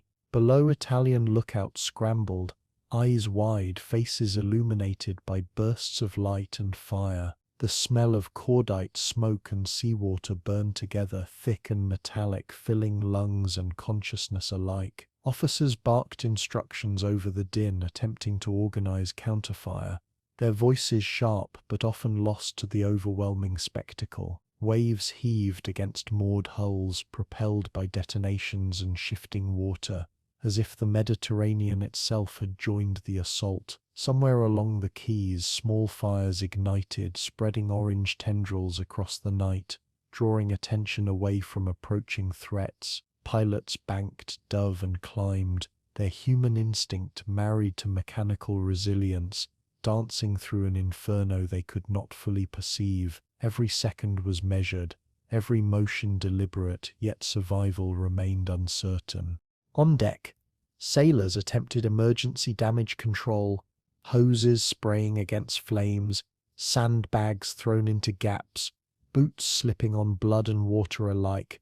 The smell of burning paint and scorched metal mixed with adrenaline, acrid and sharp against the salt-heavy night air. Officers moved with calculated urgency, eyes scanning broken decks and floating debris, shouting orders to men straining against chaos. Some crew attempted to secure the mooring lines of moored ships, struggling as explosions rocked the harbor like distant earthquakes. Tracer fire arced across sky and water, a violent embroidery stitching the night into confusion and fear. Pilots above observed the turbulence below, adjusting altitudes and headings to avoid both flak and the unpredictable turbulence of waterborne explosions. Flames licked at decks, illuminating faces of shock, courage, and disbelief in stark chiaroscuro. Waves churned around burning hulls, reflecting orange and yellow in jagged, shifting shards across the harbor. Somewhere the Littorio's command bridge groaned under the impact, officers clutching instruments, their confidence evaporating. History moved at the speed of chaos, rewriting the assumptions of naval supremacy with every flash and explosion. The night sky was pierced repeatedly by tracer lines, intersecting arcs of white and red against black canvas, attempts to catch fleeting silhouettes. Pilots banked sharply, engines screaming in harmonic urgency, navigating arcs both planned and improvised. Below, Italian gunners fired relentlessly, the smell of cordite thick in the night air, yet their aim betrayed by panic and confusion. Smoke and fire interwove, transforming the harbor into a surreal painting of destruction, movement, and sound. Waves heaved beneath damaged ships, tossing floating debris like unwilling witnesses to the assault. Sailors screamed, shouted, and dove for cover, their boots slipping on slick metal and rain of sparks. Pilots adjusted controls instinctively, the tactile vibration of engines a guide through darkness, chaos, and uncertainty. Searchlights flickered, intermittently revealing torpedo tracks and exploding masts, then vanished as if ashamed of their inefficacy. The Mediterranean seemed to hum with tension, water and sky vibrating in resonance with the shock unfolding above. Each moment compressed into eternity, the night itself trembling under audacity unleashed. Somewhere, small Italian patrols attempted to organize, rowing boats scuttling across moonlit water, trying to respond to explosions too large and sudden to ignore. Fires reflected in their eyes, faces pale as water sprayed in hissing arcs from shells and ruptured pipes. Officers attempted to coordinate defense, shouting across decks and into radios that crackled with interference, the technology itself failing under stress. Pilots above scanned the harbor like hawks, releasing torpedoes into shadows, following trajectories calculated yet terrifying in execution. The smell of smoke, burning wood, and gunpowder saturated night air, clinging to skin, fabric, and metal alike. Waves carried fragments of debris, broken rigging, and sparks shimmering in chaos, as if the sea itself celebrated and mourned simultaneously. Tracer lines stitched patterns across the night, their fleeting arcs both threatening and poetic in symmetry. Some sailors fell to decks, disoriented and awed, clinging to survival amid infernal theatre. The attack seemed unstoppable, a convergence of human courage and mechanical precision. In these moments, the illusion of security shattered under the reality of vulnerability. From the sky, the Swordfish pilots witnessed fire and destruction unfold, their fragile machines trembling under the gusts of turbulent night winds. Moonlight outlined explosions, smoke, and fleeing men below, creating a tableau both horrifying and strangely beautiful. Each torpedo found its mark with horrifying precision, the water erupting in sheets and columns, a violent punctuation to calculated risk. Pilots adjusted controls, leaning into wind, balancing speed with height, knowing one misstep could spell disaster. The smell of salt, oil, and hot engines clung to leather jackets and hands, anchoring human presence against mechanical fragility. Below, Italian sailors struggled to extinguish fires, their movements frantic and uncoordinated, faces etched with shock and disbelief. Searchlights rotated desperately, casting momentary beams that revealed fleeting targets before plunging back into darkness. Waves heaved around anchored vessels, sending shivering reflections of fire and explosions across the harbor. Officers shouted orders, their voices barely audible against the roar and chaos, a human heartbeat against mechanical inevitability. In the span of minutes, centuries of naval certainty began to unravel. The Mediterranean seemed suspended in turmoil, black waters reflecting fire, smoke, and flickering tracer arcs in jagged shards.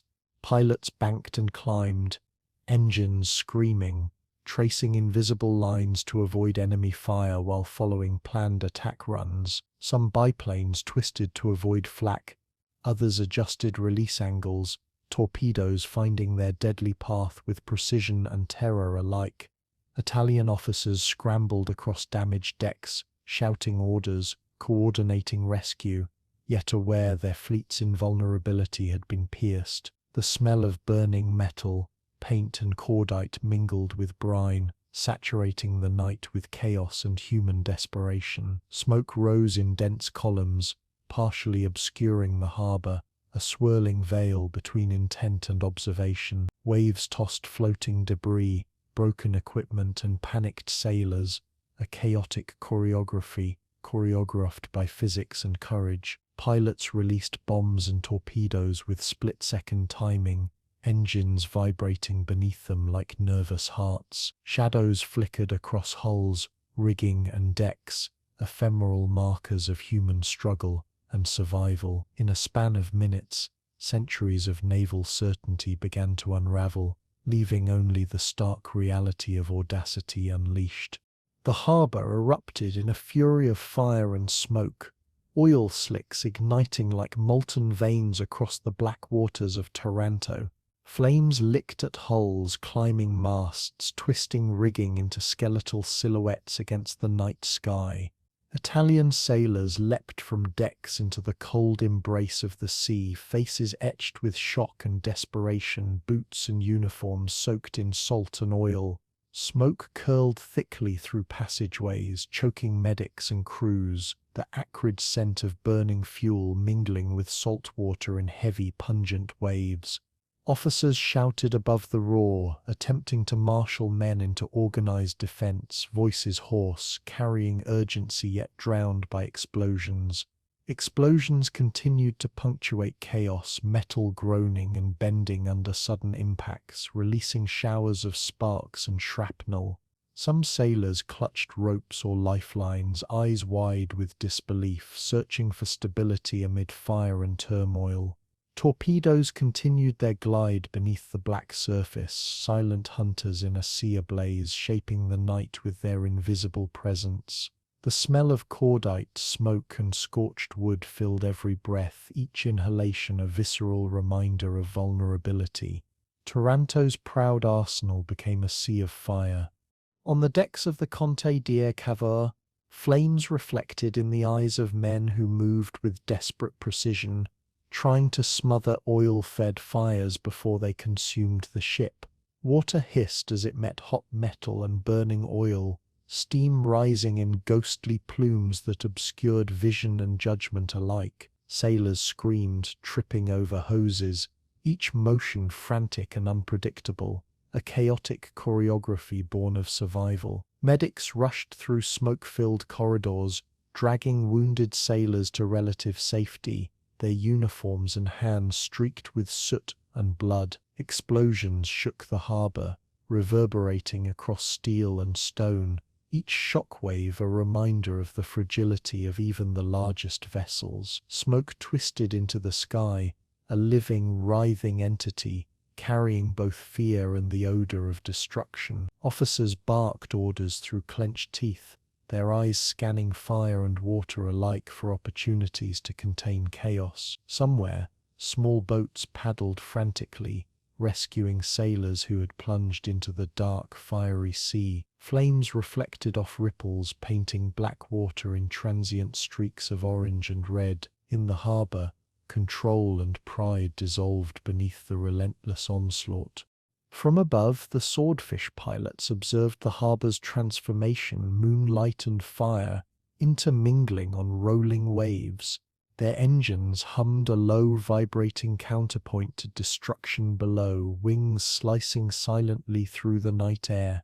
Shadows flickered across decks, silhouetted men scrambling, some climbing rigging, others diving into smoke-filled corridors. Torpedoes had found their targets, slipping beneath hulls now listing, water and oil churning together in violent dance. The smell of salt, burning fuel, and charred metal clung to leather and hands, connecting human effort to mechanical consequences. Explosions created a rhythm, a terrifying pulse echoing across the harbor and into mines and cockpits alike. Sailors struggled to fight fires with water and blankets, improvised methods against an inferno fed by oil and destruction. Officers shouted instructions, voices strained against smoke, chaos, and fear, each command a fragile attempt at order. The night seemed alive, responding to the audacity above with fire, sound, and vibration. Taranto's pride was devoured, its calm transformed into catastrophe.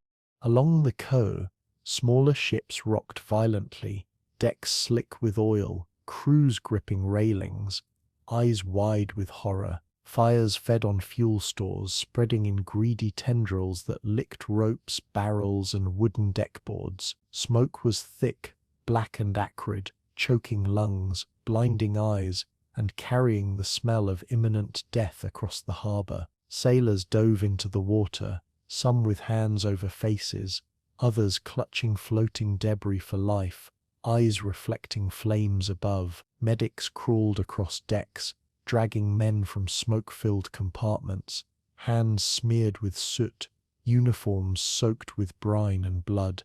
The sound of splintering metal and snapping masts punctuated cries and shouts, a cacophony of chaos. Explosions flared, lighting the night with sudden brilliance, silhouettes dancing and frozen in terror. Officers attempted to direct firefighting parties, but every plan seemed insufficient against the relentless inferno. Waves lapped violently against moored vessels, carrying fire, debris, and human desperation across black waters. In every glance, every motion, Taranto's arsenal burned and reeled, a vivid testament to the cost of vulnerability.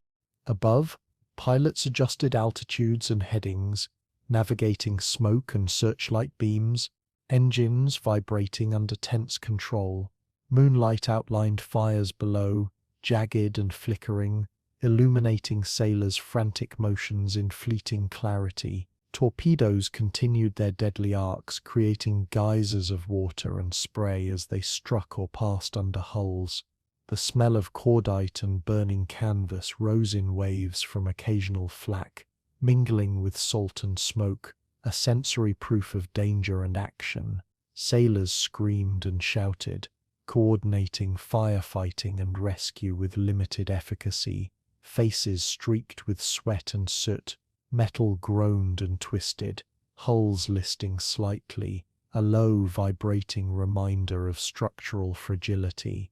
Officers attempted to guide evacuation using megaphones that struggled against the roaring background of fire and explosion. Waves reflected the flames, black water broken into streaks of orange, red and white, trembling under chaos. Torpedoes glided unseen, bringing destruction silently from beneath the waves. In this firelit harbour, calm and confidence were irrevocably shattered. On the decks of Julio and Keva, men scrambled desperately, water spraying against flames, oil igniting with every wave. Smoke billowed in dense clouds, curling into rigging and masts, the smell of scorching wood and metal overpowering everything else. Sailors fell, some overcome by heat or fumes, others clinging to floating debris, eyes wide and panicked. Explosions punctuated chaos. Each concussion a shockwave felt through the water, decks and steel of nearby ships. Officers directed fire hoses, organized men into ad hoc fire brigades.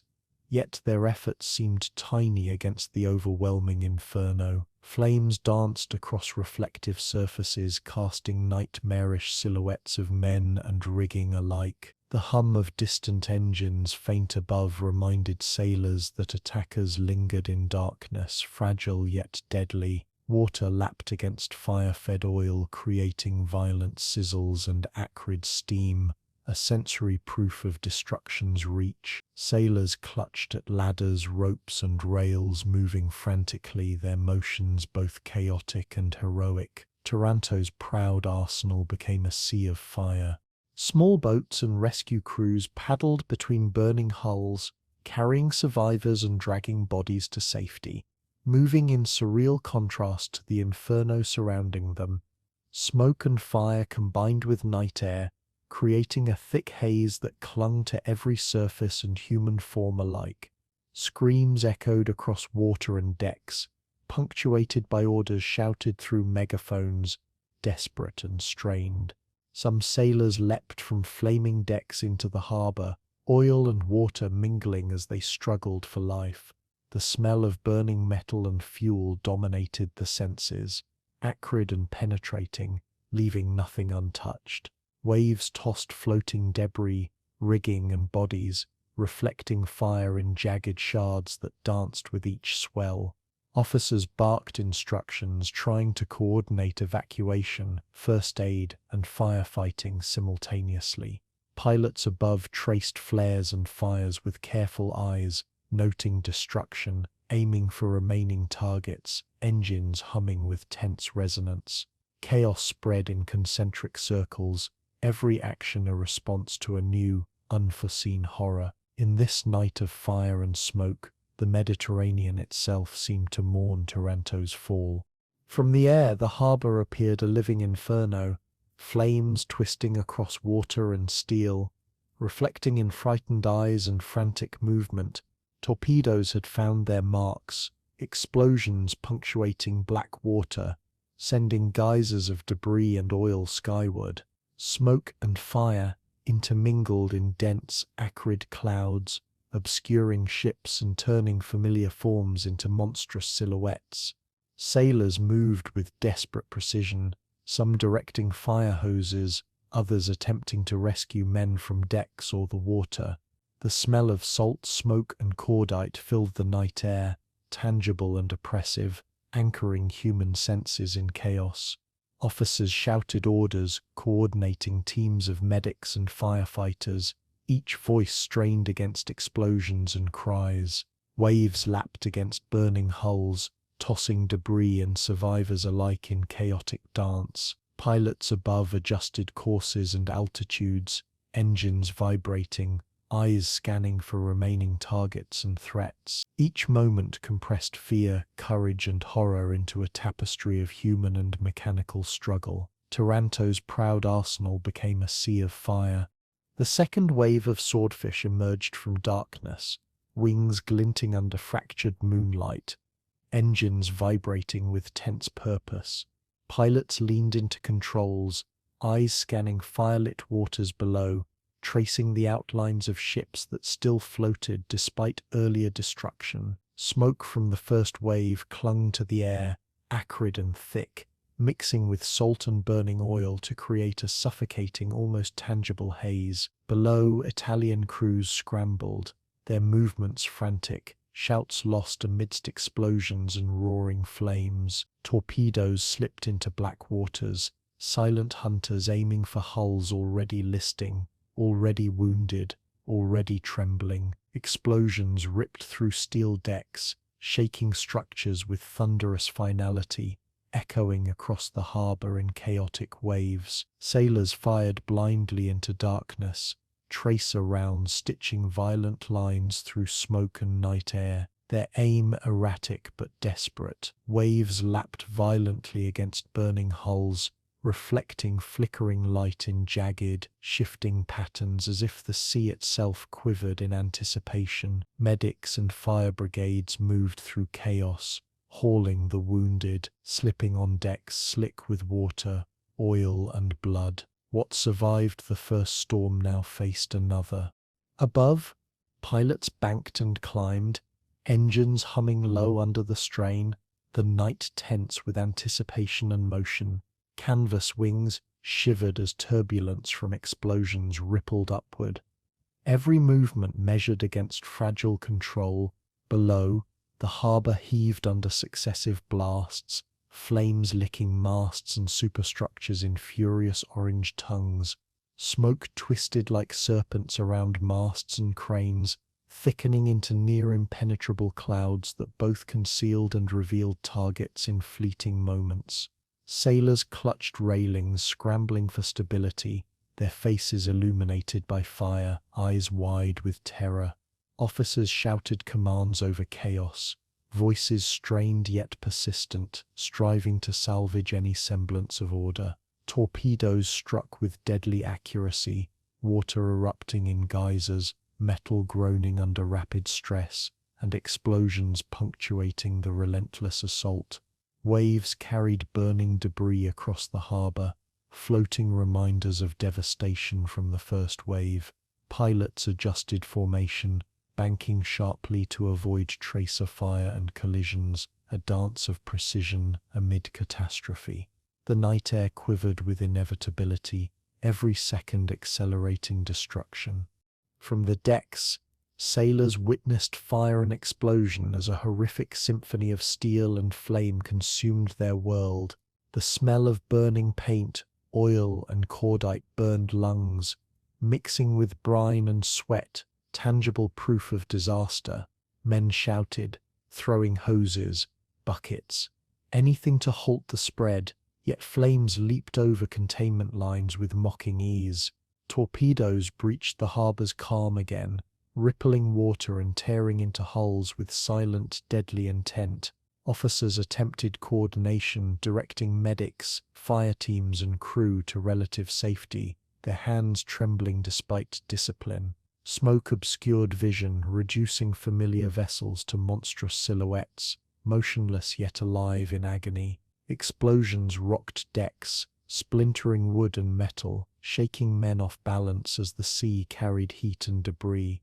Small boats darted between burning hulls, rescuing sailors who had leapt into oil-slicked waters, struggling against waves and fire alike. Tracer fire stitched arcs across smoke-choked skies, desperate but futile against the nimble attackers above. What survived the first storm now faced another. Swordfish above navigated flames and tracer fire, pilots instinctively adjusting throttles and altitude to stay ahead of danger. Engines hummed a tense counterpoint to chaos below, vibrating through fragile frames that seemed almost antiquated in the magnitude of the assault. The night sky reflected fire below, creating a surreal tableau of destruction and survival, a juxtaposition of human courage and mechanical frailty. Torpedoes arced into targets, plunging silently beneath black water, the only sound a distant muffled splash and a rising plume of smoke and spray. Pilots banked sharply, avoiding bursts of anti-aircraft fire, the canvas of their wings shivering under stress and wind. Below, sailors scrambled, hoses pumping water, men dragging colleagues from decks slick with oil and blood. Explosions illuminated smoke clouds in brilliant, terrifying flashes, shadows dancing in chaotic rhythm across steel and fire. Officers barked orders, faces slick with sweat and grime, coordinating teams who moved like ants across burning metal. Waves carried debris and bodies alike, tossing them toward quays and smaller craft, a grim choreography of destruction. The second wave descended with relentless inevitability. On the quays, medics and rescue crews worked feverishly, hauling wounded sailors through smoke and flame to relative safety. The smell of burned wood, oil, and metal clung to every surface, saturating uniforms and skin alike. Screams echoed, punctuated by orders shouted over the din, voices cracking under strain yet refusing surrender. Waves tossed floating debris, igniting oil on the water into fiery, shifting patches that threatened both life and vessel. Officers attempted to marshal crews, forming ad hoc fire brigades and rescue lines, each effort heroic yet seemingly insufficient. Torpedoes continued their silent glide beneath ships, explosions splitting water and steel in sudden violent eruptions. Smoke and fire obscured familiar landmarks, transforming decks, cranes, and hulls into monstrous silhouettes of chaos. Pilots above adjusted headings, scanning for remaining targets, engines humming with vibrating tension. Every second carried consequence, every motion deliberate, and yet survival remained uncertain. What survived the first storm now faced another. Sailors aboard the Cava and Giulio fought fires that leapt from deck to superstructure, hoses pumping water into the mouth of destruction.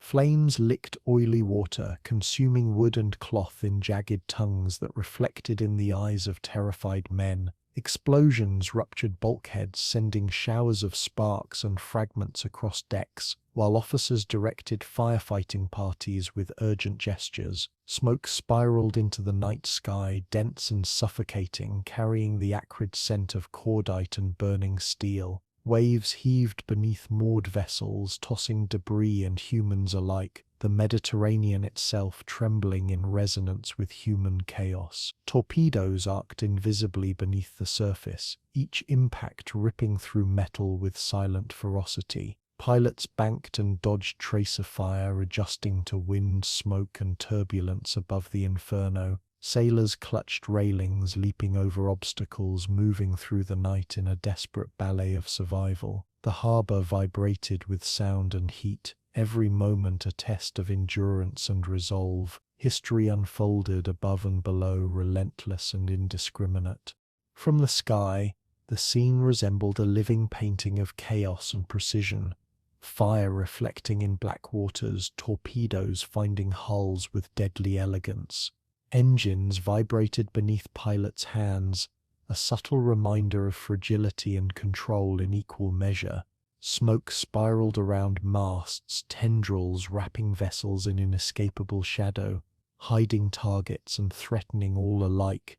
Below, sailors scrambled to fight both flames and waves, the sensory assault of heat, odor, and motion, overwhelming the senses. Officers coordinated rescue and firefighting, their gestures urgent yet controlled, each decision magnified by the stakes. Explosions punctuated the night, lighting decks and water with blinding brilliance, shadows frozen in terror and heroism alike. Waves tossed fire-fed debris, reflecting and distorting orange and yellow light across black water. Pilots adjusted formation, banking sharply to avoid both flak and collision, a precarious balance of skill and fortune. Every second carried the weight of survival and consequence, a choreography of precision amid catastrophe. What survived the first storm now faced another. The Mediterranean seemed suspended in a tense, vibrating stillness between each eruption, harbour and sky locked in confrontation. Torpedoes found targets with surgical accuracy, the black waters erupting into geysers of fire, water, and twisted steel. Pilots navigated smoke, fire, and tracer arcs with instinctive precision, engines vibrating beneath hands that refused fatigue. Sailors scrambled, leaping from decks, dragging hoses and rescuing colleagues, faces streaked with oil, blood, and sweat. Officers barked instructions, coordinating ad hoc teams to contain fire, rescue, and salvage, every decision amplified by danger and chaos. Waves tossed debris and floating men alike, carrying remnants of destruction across the harbour. Explosions cracked night and metal, punctuating chaos with sound and motion, creating a terrifying rhythm. Smoke and flames combined, transforming familiar vessels into monstrous silhouettes of horror and awe. Every heartbeat, every breath, every action was amplified by peril and consequence. What survived the first storm now faced another. Searchlights swept desperately across the smoke-choked harbour, arcs of pale white cutting through black night, seeking phantom attackers. Gunners fired blindly into empty sky, tracer rounds stitching the darkness in frantic, chaotic lines that often missed their marks entirely. The smell of cordite, burning fuel, and hot metal saturated the air, mingling with the salt of sea spray and sweat. Officers shouted orders across decks slick with water and oil, their voices strained, hoarse, sometimes swallowed entirely by the roar of explosions. Flames licked masts and superstructures, reflecting in terrified eyes, illuminating faces frozen between courage and disbelief. Waves heaved violently against moored ships, tossing debris, equipment and men with relentless indifference. Pilots above maneuvered with calm precision,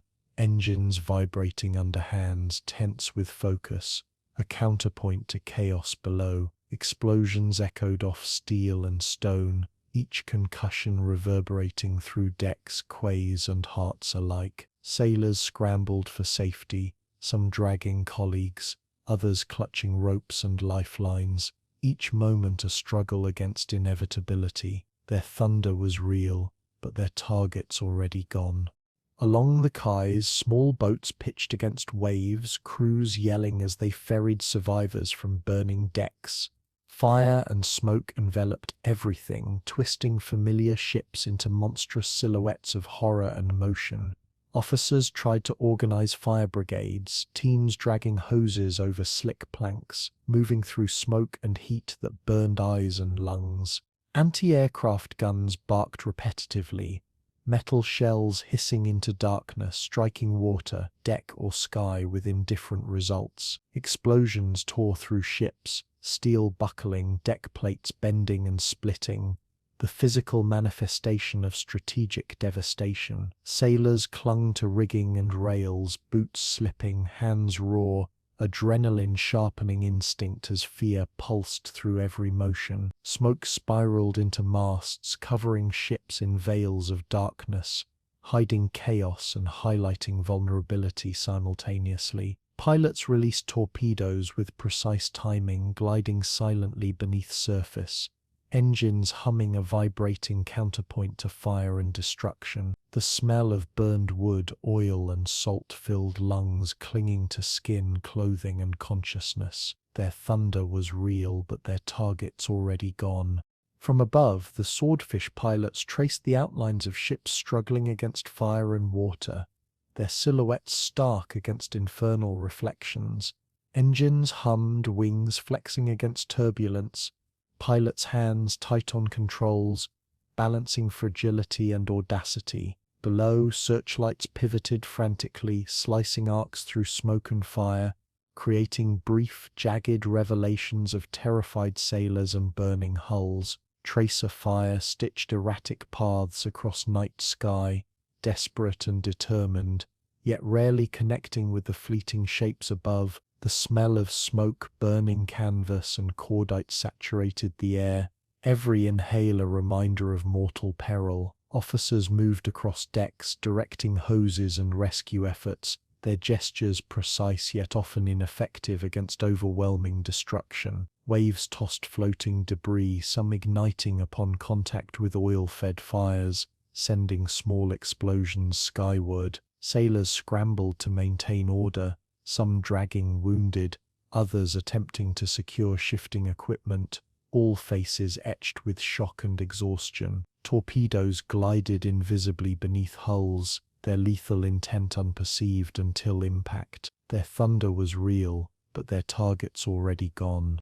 On the decks of Conte di Ceva, men fired continuously, guns shaking violently under strain, eyes scanning smoke for glimpses of attackers. The roar of repeated salvos punctuated screams and shouts, creating a chaotic symphony of human effort against futility. Fire crews moved like shadows across burning decks, hoses pumping water into black smoke, only to watch flames leap higher with each wave. Explosions ripped through neighboring vessels, sending shrapnel across decks, forcing sailors to dodge debris and survive. Officers shouted commands, their voices lost in the cacophony, gestures frantic, eyes wide with disbelief at the scope of destruction. Waves heaved beneath moored ships, tossing oil-fed debris into desperate paths of men and small boats. Smoke twisted into masts and rigging, obscuring movement, hiding hazards, and revealing glimpses of heroism simultaneously.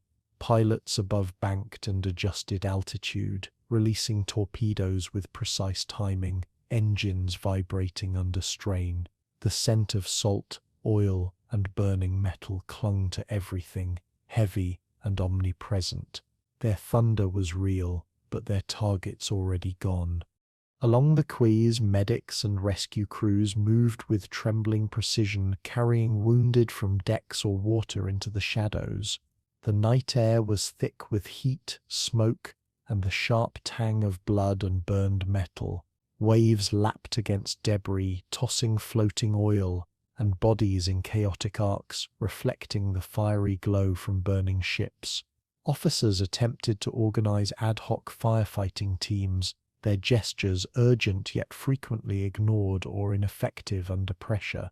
Explosions punctuated the night, sending sheets of flame into the sky, a violent, chaotic staccato echoing across the harbor. Sailors struggled to haul colleagues from water, slipping on oil-slicked decks, their faces etched with panic and fatigue. Torpedoes continued their silent glide beneath surface, each impact reshaping the landscape of destruction with deadly precision. Pilots adjusted headings, scanning for targets obscured by smoke, fire, and darkness, engines vibrating beneath tense hands. Each second was a contest of survival against relentless odds. Their thunder was real, but their targets already gone. From the bridge of Littorio, officers strained to assess damage and organize defense, scanning smoke and fire for signs of the attackers. Searchlights pivoted frantically, slicing beams through the dense night air, revealing fleeting glimpses of movement above. Anti-aircraft guns roared in desperate succession, sending tracer rounds arcing uselessly into the black void. Explosions shook decks, twisting steel and splintering wood, leaving sailors clinging to anything that would hold. The smell of cordite, burning fuel, and molten metal filled every breath, an omnipresent reminder of danger. Waves tossed floating debris across decks, mingling with oil and fire in a chaotic dance of destruction. Medics crawled across smoke-filled passageways, dragging wounded, slipping on slick floors, hearts hammering. Pilots above executed precise maneuvers, engines humming, dropping torpedoes into already crippled targets with ruthless accuracy. Sailors fired into smoke, their resolve real, their aim largely ineffectual, a testament to bravery meeting inevitability. Their thunder was real, but their targets already gone. Along the burning quays, men attempted to salvage supplies, dragging hoses and equipment into relative safety, faces streaked with sweat, smoke and soot. Explosions punctuated the chaos, sending sheets of flame skyward, illuminating terrified and determined faces alike.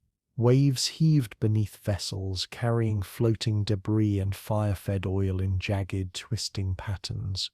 Officers shouted through smoke and fire, organizing teams with frantic gestures, striving for control that constantly slipped away.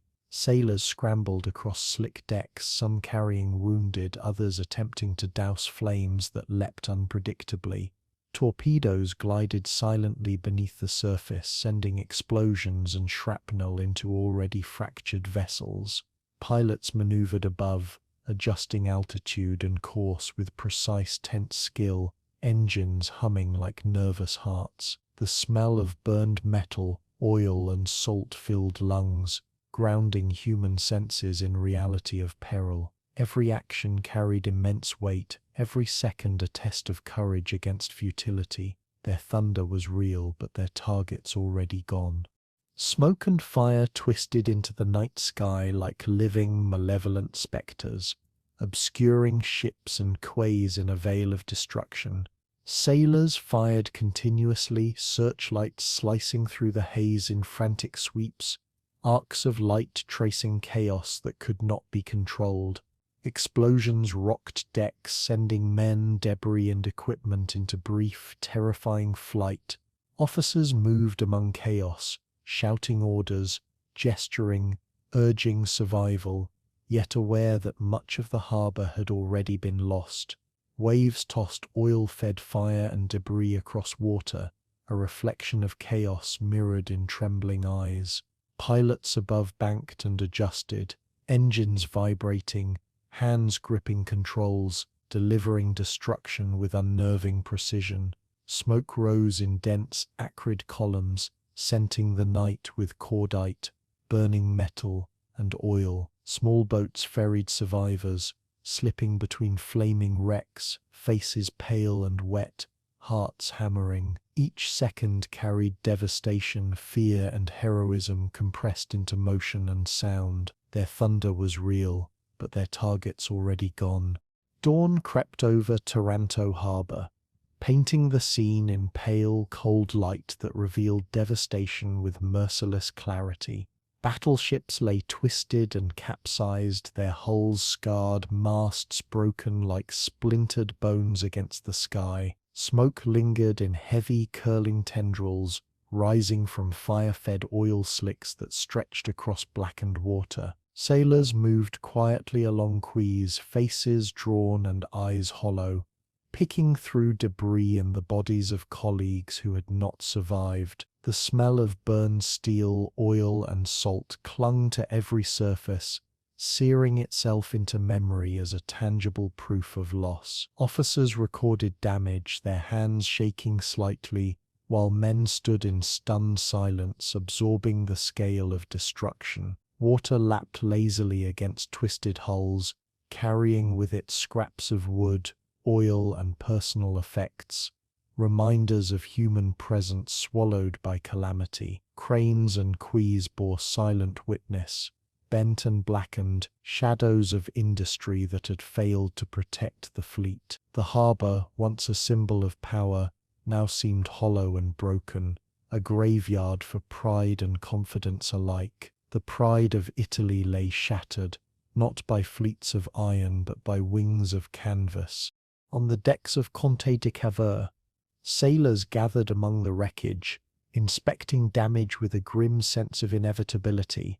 Hull plates had buckled under torpedo strikes, water seeping into once proud compartments, spilling over into the harbor in murky brown streams. Oil slicks reflected the early light, twisted into jagged patterns, shimmering like liquid fire frozen in time. Crew members silently salvaged what they could, dragging hoses and ropes across decks, still slick with brine, blood, and fuel. Officers moved methodically, cataloguing damage, noting what could be repaired and what was lost forever. The air was thick with the smell of smoke and scorched metal, each inhalation heavy with reality. Waves lapped against tilted hulls, carrying oil-fed debris to quays, where survivors clustered in disbelief. The silence was oppressive, broken only by creaking metal and the occasional shout from a distant survivor. Smoke trailed from residual fires, thin and acrid in the crisp morning air, a last remnant of night's chaos. The pride of Italy lay shattered, not by fleets of iron, but by wings of canvas. Along the quays, grieving sailors stood frozen, faces lit by the cold glow of dawn and the lingering orange of smouldering wrecks. Some knelt beside small boats overturned or destroyed, fingers tracing the wood, whispering prayers for friends lost in the inferno. Cranes hung motionless above twisted metal, shadows stretching across the water like blackened fingers reaching into emptiness. Waves carried remnants of destroyed vessels and personal effects across the harbour, creating a surreal floating graveyard. Officers moved between groups of men, their own faces drawn, delivering orders in measured tones despite the grief heavy in the air. Medics and support crews assessed survivors, checking for injuries, some of which were minor, others terminal, the human cost starkly evident.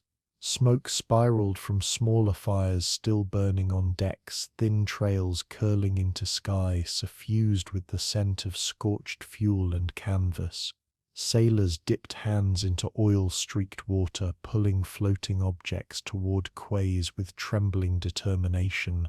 The air was heavy, silent, and oppressive, carrying a collective sorrow unbroken by sound or motion. The pride of Italy lay shattered, not by fleets of iron but by wings of canvas.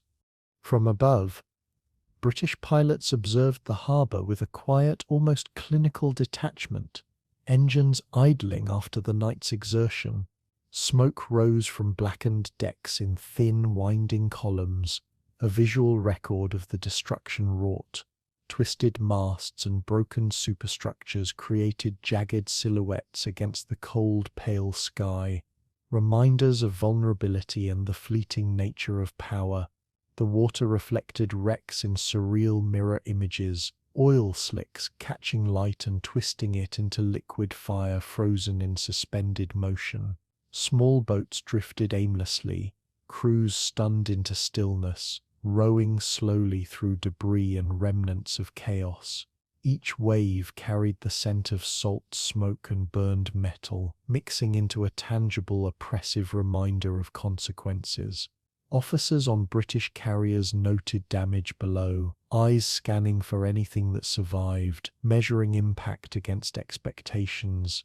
The harbour, now quiet, seemed almost sacred in its desolation, each ruined hull a monument to human courage and vulnerability. Even in victory there was reverence, the weight of destruction heavy on minds and conscience alike.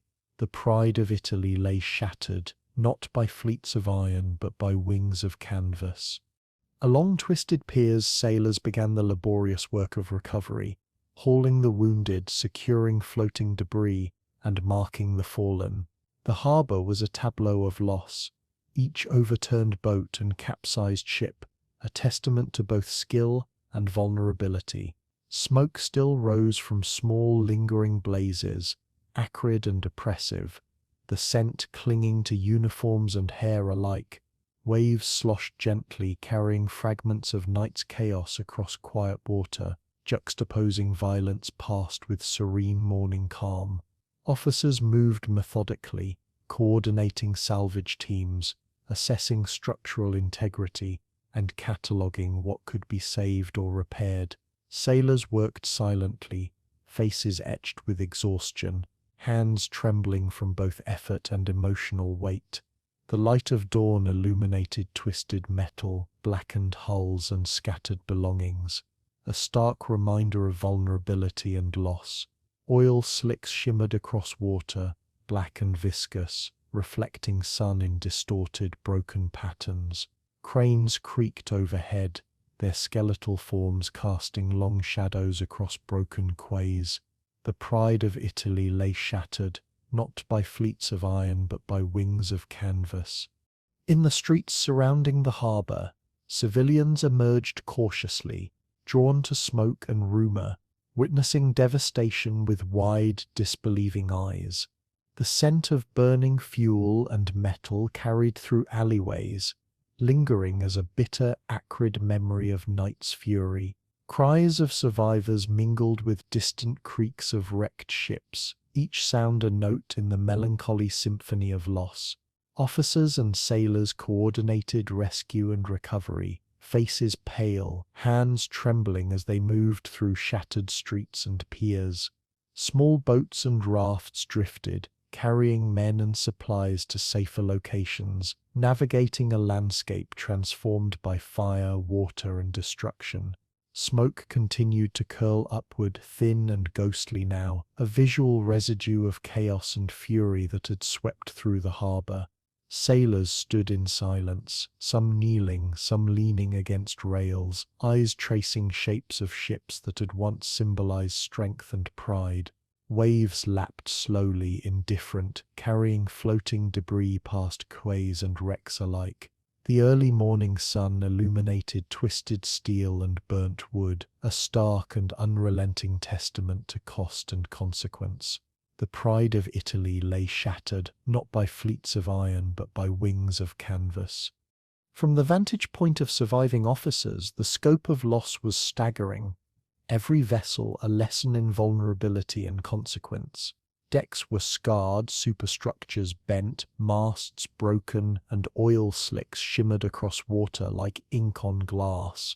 Sailors moved quietly, assisting colleagues, rescuing floating men, dragging equipment from wreckage with methodical care. Smoke still rose from isolated pockets, thin and acrid, winding skyward in reminders of concentrated destruction. Waves reflected fire-fed destruction in distorted patterns, carrying fragments of the night's chaos across calm waters. Officers recorded losses, noting what could be salvaged, yet hearts remained heavy with the human toll. Small boats navigated treacherous waters, carrying the wounded to relative safety. Amid floating debris and wreckage, pilots observed quietly from a distance, engines vibrating with residual energy, eyes tracing destruction that was both mechanical and human. The harbour had transformed from pride to graveyard, from fortress to tableau of vulnerability. The pride of Italy lay shattered not by fleets of iron but by wings of canvas. As the sun rose higher, light revealed the full magnitude of devastation, painting a stark, unforgiving portrait of ruin. Battleships, once symbols of power, now lay twisted and submerged, their superstructures jagged silhouettes against the harbour. Smoke lingered, curling and dissipating slowly, a ghostly reminder of human effort and machine precision. Sailors moved carefully, hauling wounded, salvaging what could be saved, and staring at the water that had taken so many. Officers recorded damage, gestures measured yet heavy with emotion, cataloguing both the physical and human toll. Oil slicks reflected sunlight in distorted, shimmering patterns, twisting and spreading over black waters like spilled ink.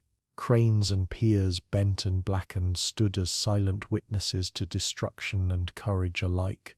Small boats drifted slowly, carrying survivors, debris, and shattered hopes through the broken harbour.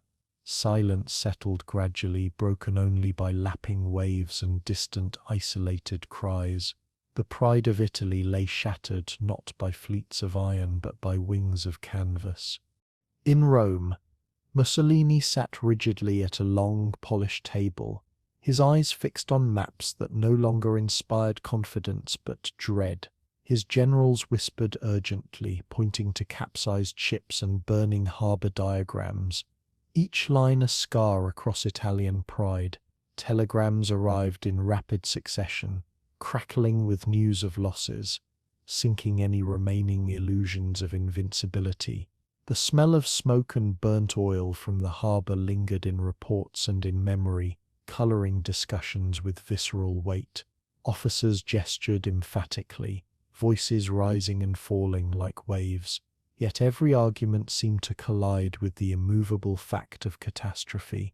Outside the council room, Rome's streets remained deceptively calm, oblivious to the full magnitude of disaster across the sea. Sailors' faces and accounts were described in hushed tones, human cost paired with strategic ruin. Mussolini's hands clenched, releasing only as he scribbled terse notes on margins, a mixture of disbelief and mounting anger. The harbour of Taranto, once a symbol of pride, had been transformed into an emblem of vulnerability. The impossible had been done, and the world had noticed. Meanwhile, across the Channel in London, the atmosphere was a stark contrast, electric and tense with anticipation. Churchill moved through the cabinet war rooms, papers and maps strewn across long tables, a conductor orchestrating strategic delight. Coded telegrams flashed in rapid bursts, carrying confirmations of success from pilots, carriers, and intelligence officers. The smell of coal, smoke, and ink pervaded the room, mingling with the subtle tang of anticipation and triumph. Admirals discussed consequences in measured tones, calculating the effect on Mediterranean operations and enemy morale. Reports detailed the sunken and damaged ships, the stunned crews, and the broader implications for Italian naval strategy. Pilots who had executed the strike were lauded quietly, their bravery translating into historical significance with every line of communication. London's air hummed with achievement, tempered only by the knowledge that such a feat might provoke swift retaliation. The strategic landscape had shifted suddenly and dramatically, altering the calculus of naval power. The impossible had been done, and the world had noticed. Back in Rome, Mussolini's aides moved between maps and telegraphs, delivering news in measured, cautious tones that underscored the gravity of the situation. Officers leaned over diagrams of Taranto, pointing out wrecks, flooded compartments, and twisted metal with grim precision. Each detail reinforced the scale of disaster, the vulnerability of pride built over decades now laid bare. Sailors' reports filtered into the council room describing explosions, fires, and the harrowing bravery of comrades under fire. The room smelled faintly of ink, parchment, and lingering smoke, the air heavy with anxiety and disbelief. Generals argued over how to respond, strategies colliding with the reality that much had already been lost. Decisions were made with careful deliberation, yet urgency pulsed beneath every word, a race against both time and morale. Outside, Rome continued its normal rhythms, unaware of the profound humiliation delivered across the sea. Officers traced lines from Taranto to broader Mediterranean operations, attempting to anticipate British manoeuvres. The impossible had been done, and the world had noticed. In London, Churchill leaned over a table littered with maps and intelligence dispatches, the faint smell of pipe smoke curling around his words. Admirals discussed operational consequences with precise, measured clarity, translating chaos into strategic advantage. The harbour's destruction meant fewer Italian battleships, reduced threat, and a newfound freedom for Royal Navy operations in the Mediterranean. Pilots and mechanics were quietly celebrated, their courage and skill transforming from anecdote to tactical leverage. Coded messages buzzed across the room, carrying confirmation of the strike's precision and effectiveness. Smoke from early morning fires in Taranto lingered in officers' minds, painting the magnitude of success with vivid, almost cinematic clarity. The clash of destruction and calculation hung in the air, a mixture of human bravery and mechanical precision. Decisions were made swiftly, as if the night's audacity demanded equally rapid contemplation. Even in the triumph, tension persisted. Victory had consequences and enemies would surely respond. The impossible had been done, and the world had noticed. In Rome, generals attempted to steady Mussolini, their gestures deliberate, voices calm yet urgent. Masking inner disbelief, telegraph operators transmitted damage reports to naval headquarters, their hands trembling slightly with the speed and weight of each message. Maps were annotated with red lines, symbols for sunken ships, flooded docks, and incapacitated weaponry, each mark a reminder of failure. Sailors' testimonies added human dimension to the scale of destruction. Men clinging to debris, officers coordinating futile firefighting, crews leaping from flames into oily waters. Smoke and oil had left traces not just on vessels but on the minds of those who witnessed devastation firsthand. Debate raged over repair schedules, operational readiness, and the symbolic blow to Italian pride. Commands were given and countersigned, yet uncertainty hung heavily in the room, a tangible fog of doubt. The council paused as another telegram arrived, a stark reminder of what had been lost and the implications yet to come. Outside, Rome remained quiet, streets empty of knowledge, a city untouched by immediate violence. The impossible had been done, and the world had noticed. Meanwhile, British admirals evaluated damage assessments and intelligence reports, their faces lit by low lamps and flickering map lights. The strategic consequences were clear. The Mediterranean's balance of power had shifted dramatically overnight. Ships that had once symbolized Italian naval might were crippled or destroyed, their presence diminished, their morale shattered. Officers discussed next steps, careful to balance elation with practical forethought, aware that audacity alone could not guarantee continued advantage. Messages of congratulations filtered through ranks, the rhythm of achievement punctuated by hum of telegraphs and engine vibrations below decks. Pilots' names, previously unknown outside squadrons, became quietly legendary within Royal Navy circles. Smoke, distance, and reports formed a mosaic of chaos transformed into tactical clarity. Each officer contemplated both immediate impact and long-term ramifications, calculating risks for months ahead. Morale in London was buoyant, yet tempered by the knowledge that the Mediterranean remained a volatile, dangerous theatre. The impossible had been done, and the world had noticed.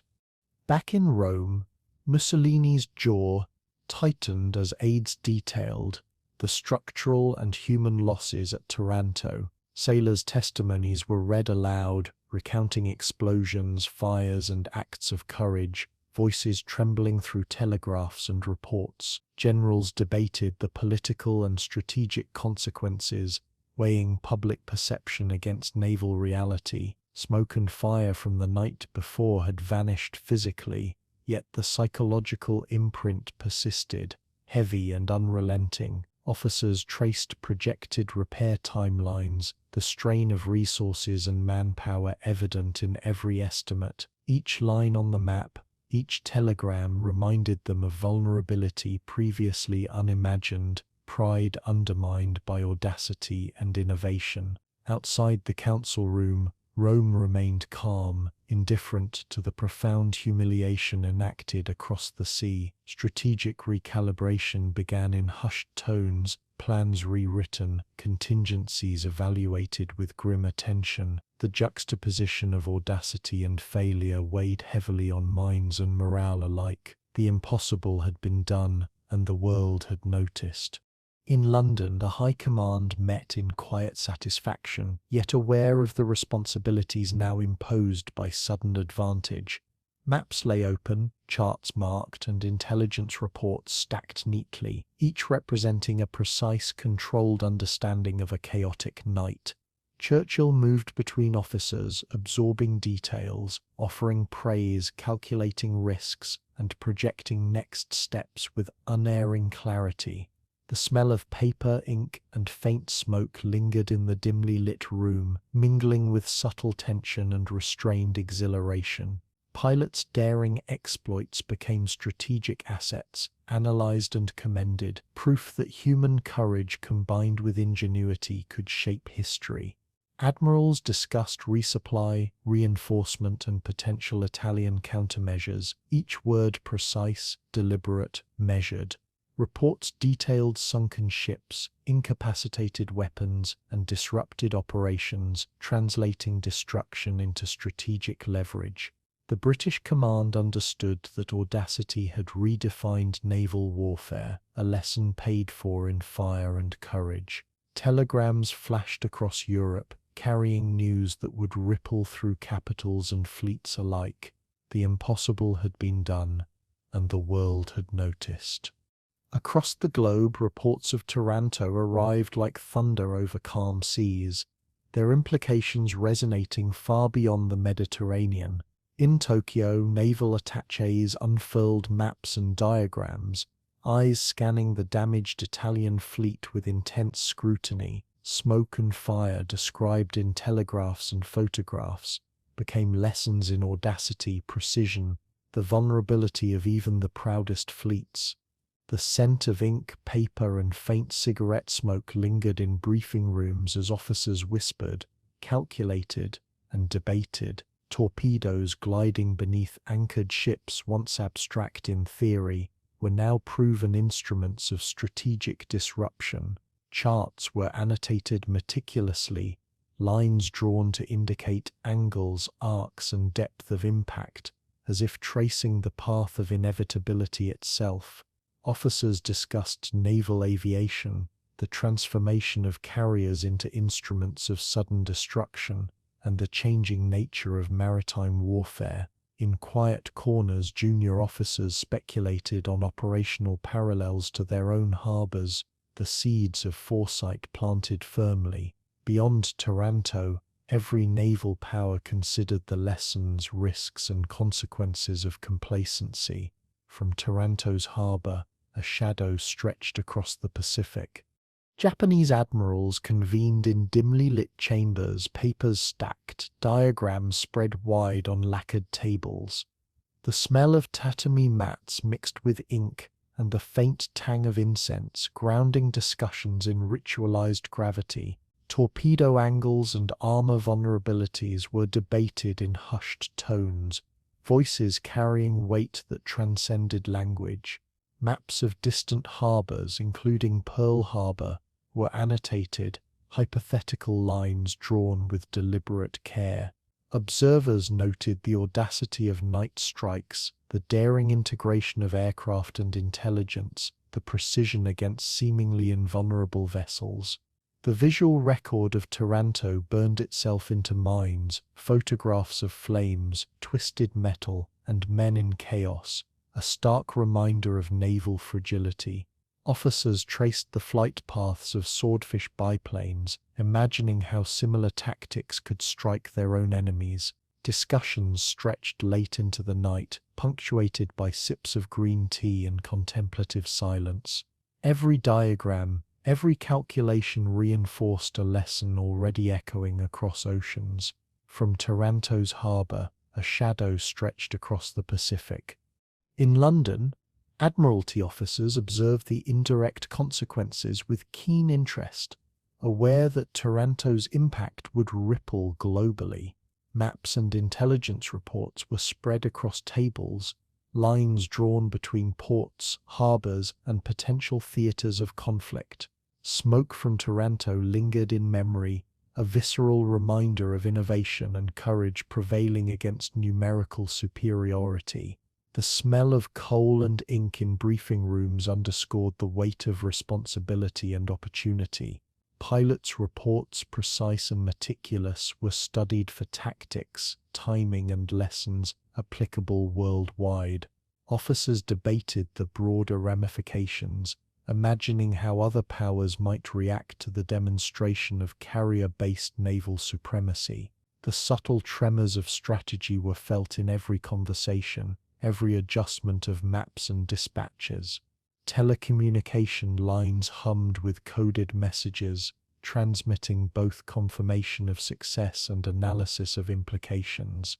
Historians and analysts would later note the strategic significance of these hours, but at the time the world was absorbing lessons in real time. From Taranto's harbor, a shadow stretched across the Pacific. In Tokyo, junior officers were tasked with synthesizing reports.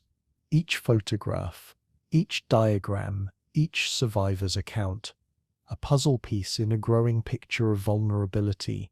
The faint scent of smoke from incense mingled with the metallic tang of ink and paper, a sensory reminder of weighty responsibilities.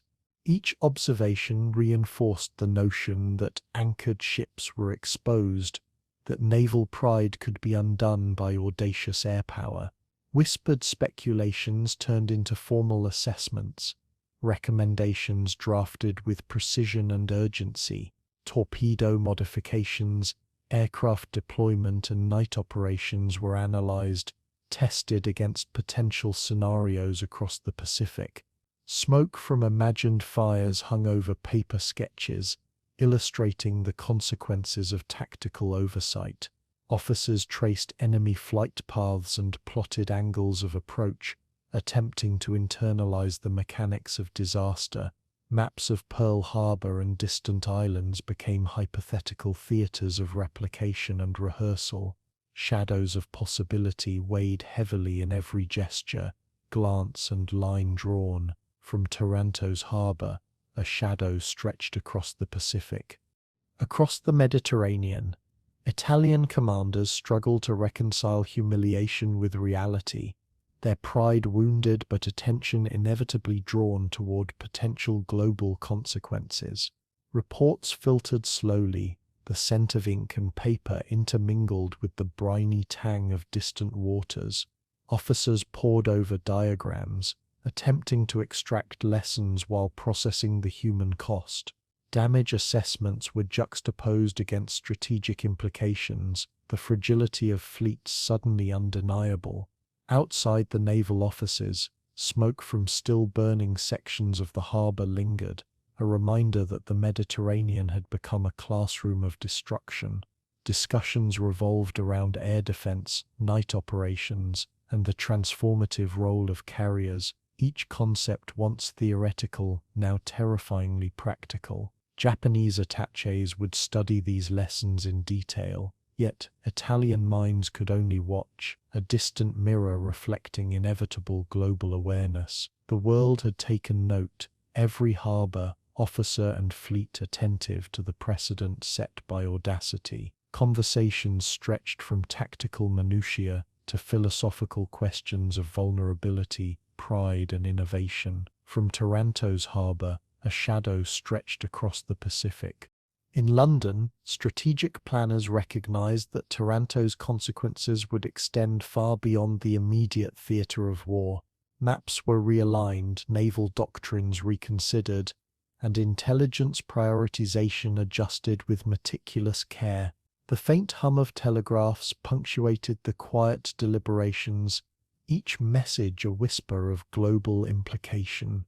Officers discussed potential reactions from Japan, Germany, and other powers, projecting forward into theaters untested but suddenly relevant. Reports from Taranto became templates for forecasting, lessons in precision, timing, and psychological impact.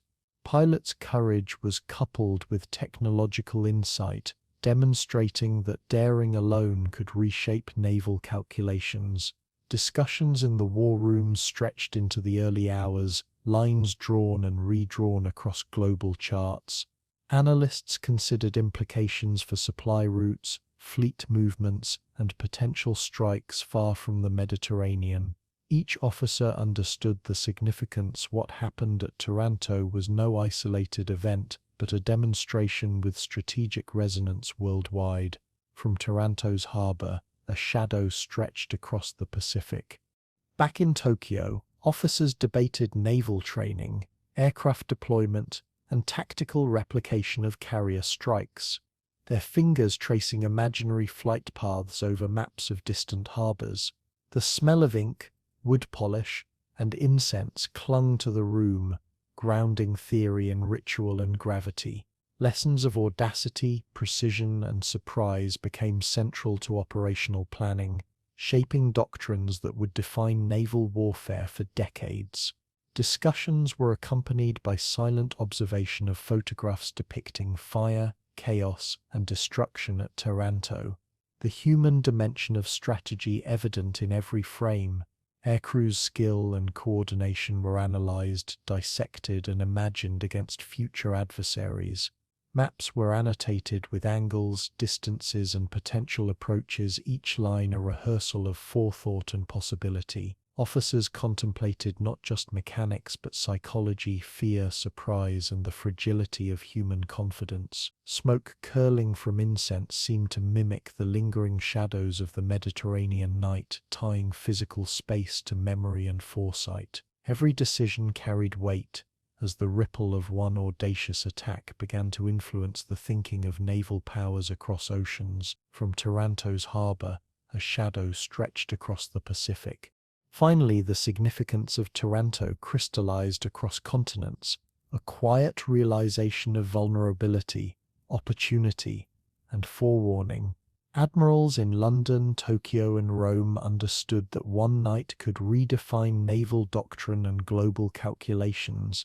The scent of ink, paper, and faint smoke remained a constant presence, a sensory link across time zones and hemispheres. Reports, photographs, and diagrams became instruments of strategy, shaping the decisions of those yet to act. The audacity of carrier-based warfare was now undeniable, its lessons transnational, its influence pervasive. Maps of the Mediterranean, the Pacific, and distant harbors became not just geography, but a blueprint for potential success or disaster. Officers moved methodically, their gestures precise, their minds absorbing precedent and imagining consequences. The night of Taranto had concluded, yet its influence spread, an invisible current shaping minds and decisions across oceans. Every admiral, clerk, and officer understood that innovation had shifted the balance in ways previously unthinkable. From Taranto's harbor, a shadow stretched across the Pacific.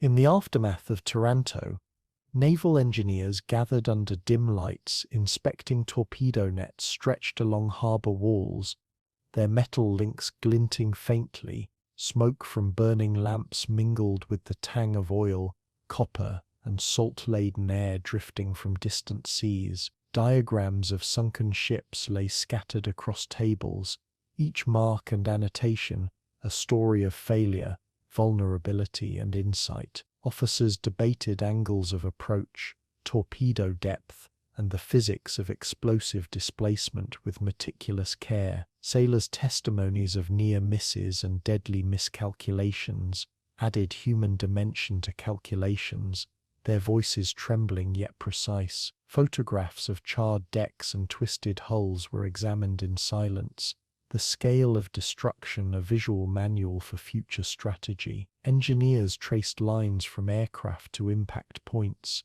connecting flight paths with vessel weaknesses in methodical choreography. Every observation carried dual weight, the need to defend and the necessity to innovate. Discussions stretched long into night, punctuated by the low hum of telegraphs and distant harbor bells. The age of the battleship gave way to the reign of the carrier. British tacticians in London pored over aerial reconnaissance, their eyes fixed on maps dotted with red ink and pencil sketches of Taranto's harbor. The smell of coal smoke, ink and parchment filled the room as officers leaned over long tables, dissecting angles, formations, and timing.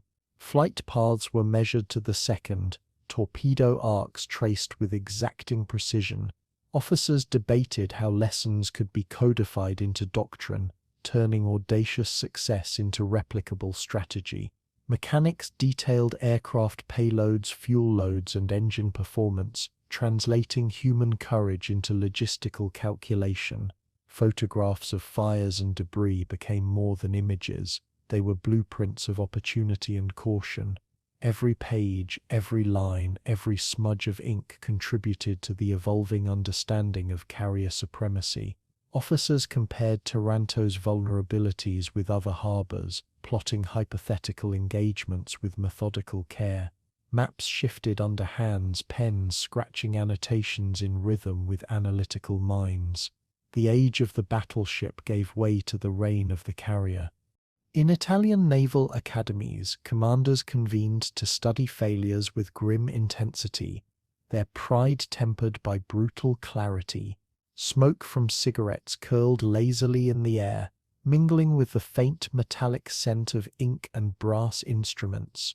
Engineers demonstrated torpedo net weaknesses, projecting how minimal adjustments might have thwarted attacks.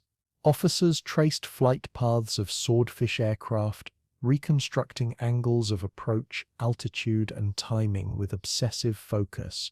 Conversations oscillated between disbelief, regret, and technical fascination, a mixture of emotional and intellectual reckoning. Reports detailed damaged anti-aircraft batteries, insufficient night detection, and misaligned harbor defenses. Students and junior officers observed in silence, absorbing lessons that would shape decades of naval thought. Each diagram, model, and photograph carried implications for strategy, doctrine, and training. Harbors once thought impregnable were reimagined as fragile, their security contingent on constant vigilance and innovation. The age of the battleship gave way to the reign of the carrier. In London, Admiralty strategists incorporated lessons into war games, simulations of harbors and fleets drawn with precision on enormous tables. The smell of paper, ink, and faint smoke from lamps hung in the air, grounding theoretical exercises in a tangible atmosphere. Officers measured distances, calculated torpedo trajectories, and simulated carrier coordination, translating Taranto's chaos into structured insight. Engineers presented aircraft modifications, torpedo alterations, and innovations in carrier deck operations, each detail meticulously catalogued. Pilots' first-hand accounts provided nuance to theoretical models, balancing human skill against technological capability. Discussions extended to night operations, reconnaissance, and intelligence integration, emphasizing surprise and timing as decisive forces. Observers took careful notes, their eyes tracing maps and photographs with intense focus, understanding that replication required both audacity and precision. Each adjustment, annotation, and simulated strike carried echoes of Taranto's lessons, preparing the Royal Navy for future theatres. Officers debated, calculated, and recorded with relentless clarity, their minds sharpening with every iteration. The age of the battleship gave way to the reign of the carrier.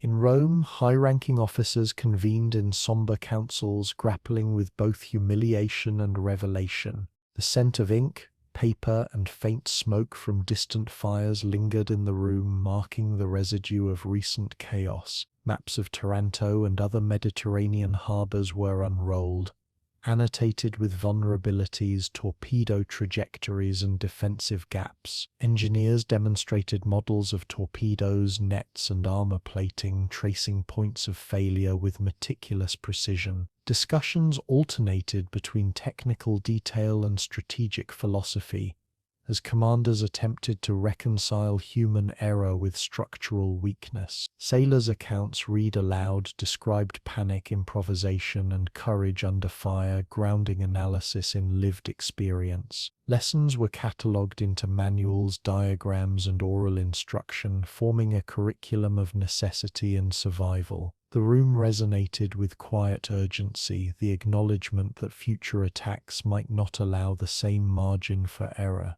Every conversation carried the weight of both past loss and potential foresight. The age of the battleship gave way to the reign of the carrier. Across the Mediterranean, naval engineers and officers visited harbors, inspecting torpedo nets, anti-aircraft emplacements, and mooring techniques.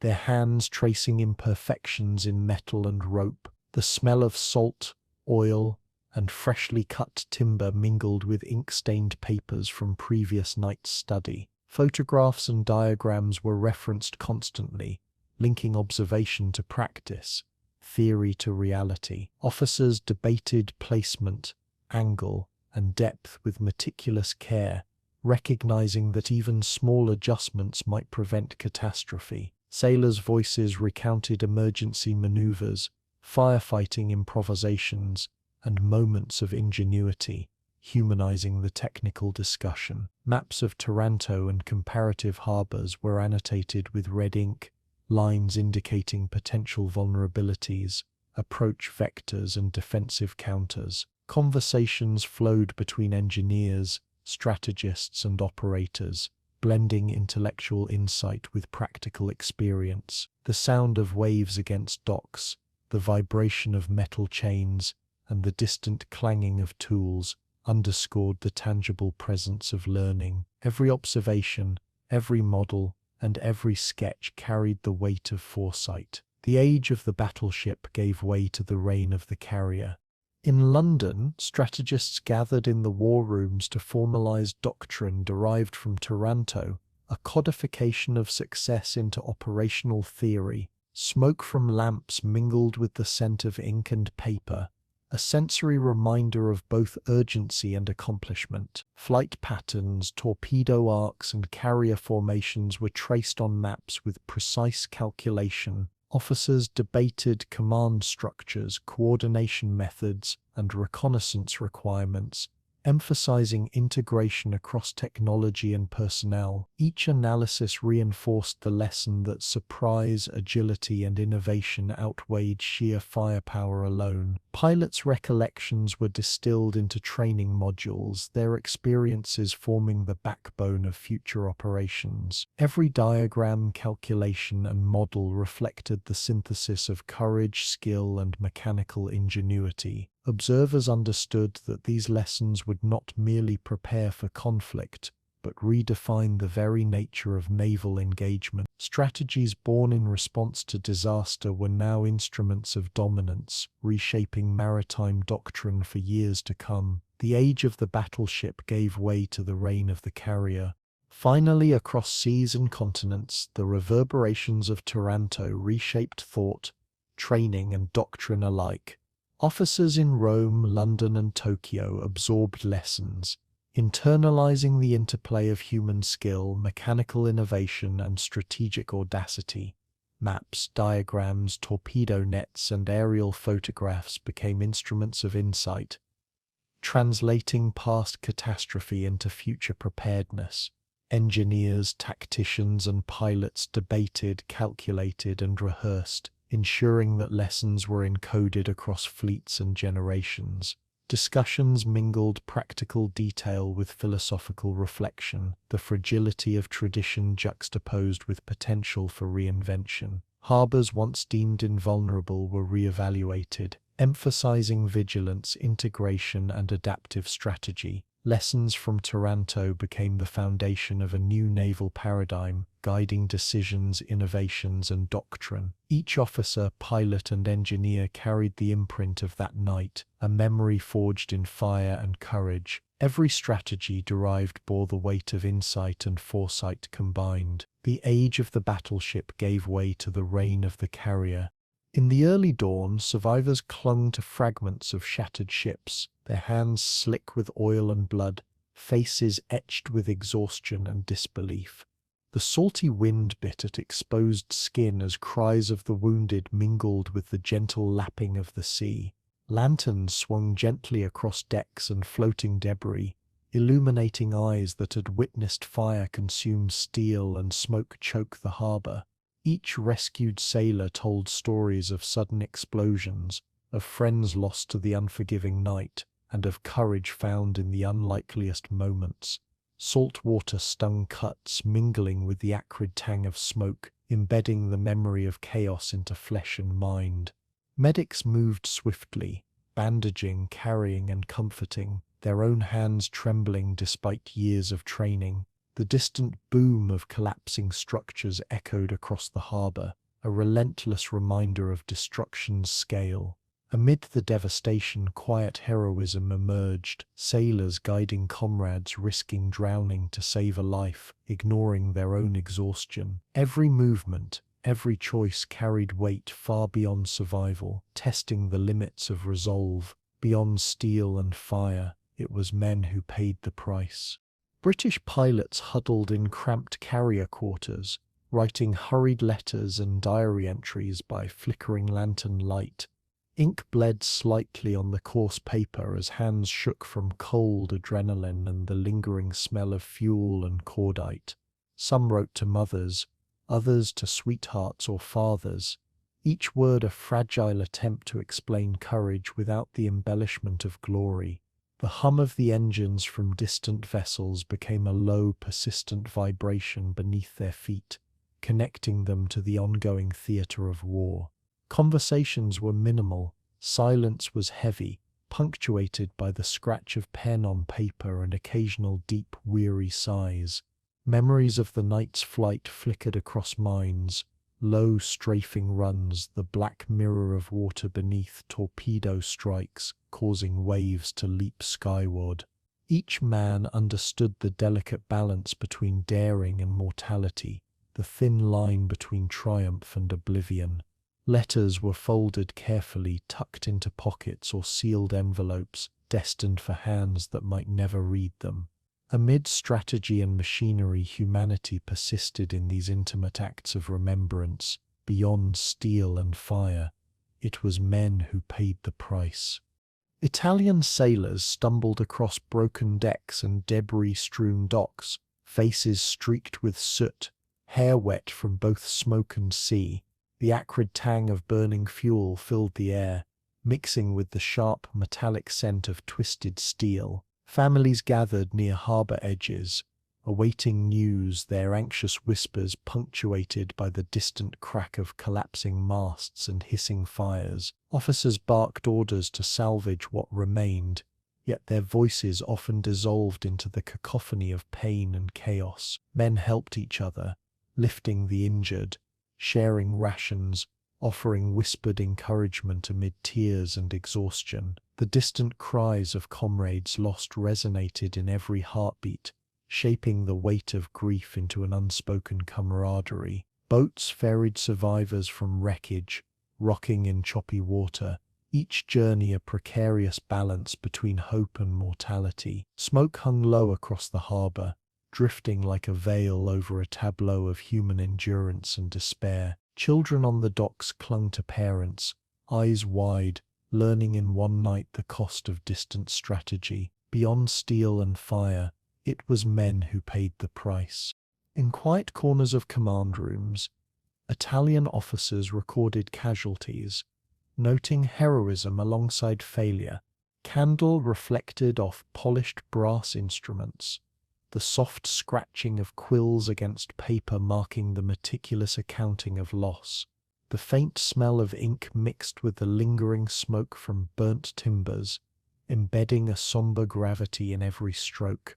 Reports described men who had rescued trapped comrades, others who had fought fires with bare hands, and those who had perished with stoic resolve. Telephones hummed intermittently, relaying fragmented messages across harbors and command posts. Each statistic carried the weight of a life, a family, a story abruptly interrupted by the mechanics of war. Officers paused, staring at photographs of vessels ablaze, understanding that behind every sinking hull lay personal sacrifice. The ritual of record-keeping became a meditation on courage, responsibility, and memory. Strategies, tactics, and doctrines were secondary to the human cost etched into every report. Beyond steel and fire, it was men who paid the price. On the decks of HMS Illustrious, pilots cleaned their uniforms and gear in silence, still tasting smoke and salt from the previous night's sortie. The canvas wings of aircraft, patched and repaired, fluttered gently in the morning breeze, echoing the fragility of human life beneath. Voices whispered names of comrades who had not returned, each syllable heavy with remembrance and sorrow. Mess tins clattered softly, a mundane sound juxtaposed with the extraordinary weight of survival. The smell of engine oil mingled with the faint aroma of tea, grounding men back into routine, while the mind replayed the night's peril. Engineers checked instruments, gauges, and torpedo racks, translating the chaos into systems of order and future preparedness. Pilots exchanged short nods, a language of shared endurance and respect. Each man carried invisible scars, a blend of pride, fear, and memory, marking them for the rest of the war. The sea stretched endlessly, dark and reflective, mirroring both destruction and hope. Beyond steel and fire, it was men who paid the price. Families in Taranto received fragmented news, the rhythm of daily life interrupted by telegrams, whispers, and long silences. Mothers clutched letters, their paper trembling in calloused or delicate hands alike, each word a connection across oceans and tragedy. Children peered through gates at smouldering docks, the acrid smell of burning fuel and oil lingering in their lungs. Husbands returned with stories of heroism and heartbreak, some carrying scars, others empty-handed. The faint taste of salt and soot clung to clothing, bodies, and memory, a tactile reminder of the night's violence. Conversations were cautious, reverent, as families navigated grief alongside the practicalities of survival.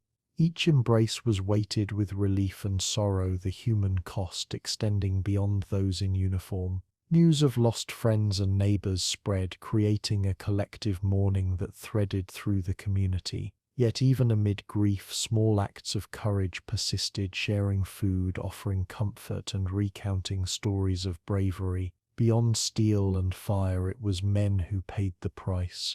In makeshift hospitals, medics labored under lanterns, their hands moving with deliberate precision despite exhaustion and pervasive smoke. Bandages soaked in blood, antiseptics stung fresh wounds, and the metallic tang of iron filled the air. Patients groaned softly, some whispering prayers, others murmuring loved ones' names in faint tones. Nurses and orderlies moved with rhythm, anticipating needs before calls were made, their gestures small beacons of humanity. Doctors recorded injuries, their pens scratching in cadence with the distant hum of machinery and the drip of water from damaged roofs. Each life saved was a victory against chaos, a testament to skill and endurance. Conversations were minimal, voices lowered in respect for pain and concentration. Outside, smoke and steam curled upward, obscuring the harbor, the war, and the remnants of pride once anchored in steel. The human heart proved as resilient as any armor, enduring the relentless forces of fire and water. Beyond steel and fire, it was men who paid the price. Finally, in quiet reflection across every harbor and deck, the cost of Taranto was understood in intimate detail. Survivors stared across seas at smoke still lingering in memory, the echo of explosions embedded in sight and sound. Families embraced absences as much as presences, learning in a single night the fragility of connection. Diaries, letters, and reports became repositories of courage, sorrow, and honor, each word carrying weight far beyond ink and paper. Engineers, medics, sailors, and pilots shared an unspoken bond, a testament to human endurance in the face of overwhelming odds. The wind carried the faint scent of salt and smoke, threading through docks, hospitals, and command rooms alike. Each story, each life, each action contributed to the collective memory of the raid, forming a tapestry of valor and loss. Even in victory, the reality remained. War exacts its price in flesh and spirit, never solely in steel and strategy. Reflection settled like a gentle fog, allowing space for sorrow, pride, and quiet understanding. Beyond steel and fire, it was men who paid the price. The morning sun glinted off calm waters, revealing a Mediterranean subtly altered by the night's devastation. British convoys moved with newfound confidence, their wakes slicing through the dark blue with precision and purpose. Smoke from distant harbours still lingered, a ghostly reminder of the carnage left behind. Italian ships remained trapped in port, their hulls scarred, decks shattered, engines silent, and crews demoralized by their impotence. The smell of burnt fuel and salt hung in the air, mixing with the distant clamour of hurried repairs.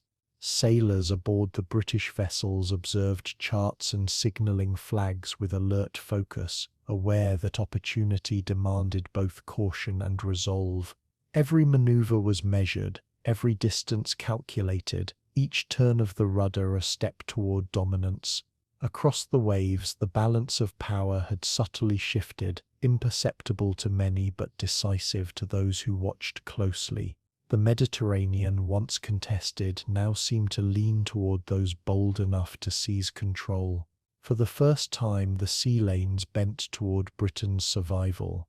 Italian officers gathered on cracked decks, surveying the immobilized fleet with grim determination, knowing repair and reinforcement would require time and fortune. The scent of oil, smoke, and seawater clung to uniforms as they traced the scars of torpedoes across decks. Messengers ran between command centers, delivering urgent orders that seemed inadequate against the reality of destruction. Communications with German allies flickered on telegraphs, a faint pulse of desperation crossing the continent. Engineers and sailors worked feverishly, improvising repairs, testing engines, and examining anti-aircraft defenses. The harbour was filled with tension, a quiet roar of frustration and fear echoing off concrete walls and steel hulls. Each day of inaction eroded morale, a tangible weight pressing on shoulders already bent by duty. Observers noted the psychological toll. Uncertainty became as dangerous as any torpedo strike. Outside, gulls circled low over blackened water, indifferent to human strategy and sorrow. For the first time, the sea lanes bent toward Britain's survival. British admirals convened in quiet war rooms, poring over intelligence reports, each dispatch confirming the impact of Taranto's strike.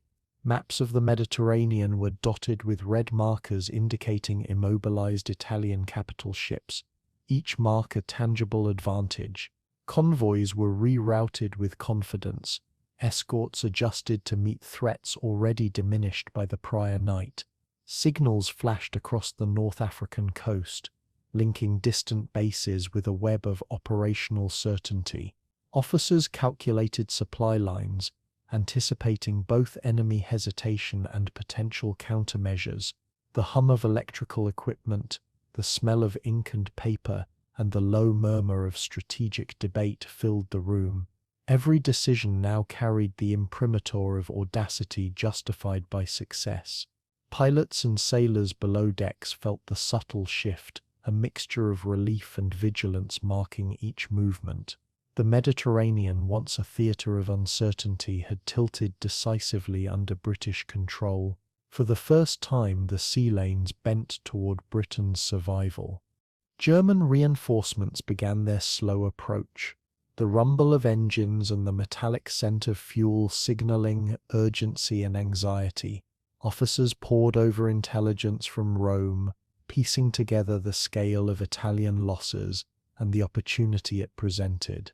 Harbours once secure now appeared vulnerable, forcing recalculation of both strategy and expectation. Troop movements were carefully coordinated, yet hesitation and uncertainty marked each step, a quiet acknowledgement of prior misjudgments. Communications crackled intermittently over radio, voices tense with both authority and trepidation. Every maneuver of German ships was shadowed by the spectre of British reconnaissance and the memory of Taranto's lessons. Officers debated defensive formations, anticipating attack patterns they had never faced in practice. Smoke from distant fires drifted on the horizon, carrying both warning and a strange clarity of consequence. The Mediterranean felt smaller, more constrained, every wave a reminder of the newly imposed balance. For the first time, the sea lanes bent toward Britain's survival. In the waters near Malta, British destroyers moved with calculated precision, their silhouettes cutting low against the rising sun. Salt spray stung eyes and lips, the hum of engines and creaking of hulls, a constant companion to tense anticipation. Convoys glided through the sea lanes with minimal resistance, each passing ship a testament to the strategic impact of Taranto. Pilots overhead traced arcs of reconnaissance, scanning for hidden threats, aware that control came not only from destruction but vigilance. Communication flags snapped sharply in the wind, delivering coded instructions with a rhythm both precise and urgent. Sailors adjusted sails and rigging, engines hummed with renewed purpose, and charts were consulted with meticulous care. Every observation, every calculation reinforced confidence while tempering it with the memory of uncertainty. The Mediterranean had changed subtly, invisibly, yet irrevocably under the waves and in the minds of those at sea.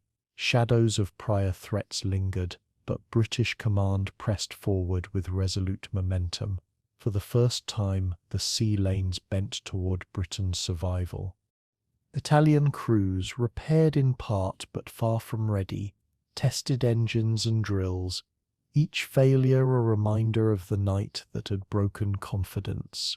The smell of heated metal, fuel, and damp uniforms mingled with the brine-heavy wind. Officers barked orders, rehearsing defensive measures, but the knowledge of British superiority weighed heavily on every decision. Engineers adjusted torpedo nets and anti-aircraft guns, their hands roughened and blackened with labor. The docks echoed with the creak of pulleys and the clang of steel as each ship became a reluctant participant in a tentative revival. Sailors whispered tales of lost comrades, of ships too badly damaged to sail, their voices soft but full of emotion. Hope and fear intermingled, each step forward tempered by the memory of vulnerability. Across the harbor, cranes moved slowly, lifting twisted metal into salvage heaps, marking progress in increments. Yet even in labor, the psychological tide had shifted.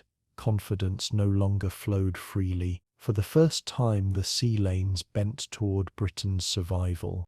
Reports from Malta and Alexandria arrived like lifelines, confirming both enemy hesitancy and the strategic advantages gained overnight. Telegraphs hummed as intelligence spread, maps updated, and orders refined, a symphony of operational coordination. Sailors and officers sensed the subtle shift. Control over movement, supply, and initiative had changed hands. Convoys moved more freely, air reconnaissance extended farther, and submarines patrolled with the certainty of supported dominance. Every calculated maneuver, every observation of enemy indecision, reinforced the narrative of opportunity seized. Engineers and strategists collaborated, integrating lessons from Taranto into daily operations, turning audacity into doctrine. The Mediterranean became a theater of possibility, where initiative and preparation outweighed raw numbers. Commanders noted the psychological impact on Italian crews, whose hesitation compounded physical limitations. The waters themselves seemed to acknowledge the shift, currents and tides moving in quiet complicity with strategy. For the first time, the sea lanes bent toward Britain's survival. By nightfall, the Mediterranean had transformed into a theatre of subtle yet decisive control. British ships glided under starlight, their dark silhouettes mirrored in glassy water, movements measured with deliberate confidence. Italian vessels remained largely inactive, a testament to vulnerability and the enduring shock of Taranto. The hum of engines, the scrape of steel, and distant calls of watchmen filled the nocturnal harbor with the rhythm of quiet dominance. Pilots prepared for reconnaissance, tracing the outlines of harbors, noting every repaired turret and damaged hull. Commanders documented every victory, every lapse, turning experience into actionable intelligence. Across the sea lanes, the psychological and strategic tides aligned, solidifying a temporary mastery of movement and initiative. Victory was not measured only in destruction, but in the liberty to maneuver, supply, and observe unchallenged. Every night, every patrol, reinforced the subtle yet irreversible shift of power. For the first time, the sea lanes bent toward Britain's survival. In dimly lit war rooms in Tokyo, naval officers traced lines across maps with precise fingers, the scent of ink and smoke filling the air. Shadows from flickering lanterns danced on stern faces as strategies were debated, plans unfolding on tables layered with charts of distant seas. Discussions turned to the audacity of night attacks, inspired by reports of the British strike at Taranto. Officers spoke in hushed tones, aware that replication required both ingenuity and secrecy. The distant hum of electric fans and the occasional scratch of pen against paper punctuated the heavy atmosphere. Outside, the scent of early morning sea drifted through open windows, mingling with the acrid tang of coal stoves. Exercises in nearby harbors rehearsed torpedo launches in shallow waters, each rippling wave a silent test of theory and execution. Engineers adjusted depth controls and practiced charges with meticulous care, aware that the smallest miscalculation could be catastrophic. Sailors trained under watchful eyes, learning the limits of machinery and human endurance alike. Taranto was not the end, but a rehearsal. Carriers lay silhouetted against the rising sun, massive shadows reflected on glassy water, their presence both a promise and a threat. Sailors moved methodically across decks, adjusting planes, checking engines, and whispering prayers for precision and luck. The smell of salt and heated metal filled the air, mingling with the faint scent of oil and fuel. Observers noted the calculated coordination, the synchronization of crew and machine, a silent prelude to devastation. Commands echoed sharply, each syllable carrying weight, shaping action with clarity and urgency. Exercises were timed to the second, each maneuver drilled into muscle memory and instinct. Night attack protocols were practiced, torpedoes dropping into quiet waters, leaving only ripples and shadows as evidence. Officers scrutinized every outcome, annotating maps with subtle adjustments and potential improvements. The discipline mirrored that of Taranto's British attackers, a deliberate study of audacity and consequence. Taranto was not the end, but a rehearsal. Reports from Mediterranean theatres arrived like coded omens, detailing the scale and precision of the British operation. Japanese officers pored over photographs, sketches, and witness accounts, translating destruction into lessons in tactical innovation. Torpedo angles, approach vectors, and the vulnerabilities of harbour defences were analysed with meticulous intensity. The hum of telegraphs and the clatter of typewriters filled the room, each keystroke a measure of understanding and adaptation. Officers debated the limits of naval engineering and the audacity required for night operations. Smoke from charcoal stoves mingled with the faint tang of ink, layering the room in the scent of both labour and anticipation. Training regimens shifted subtly, incorporating lessons in stealth, timing, and coordination gleaned from foreign reports.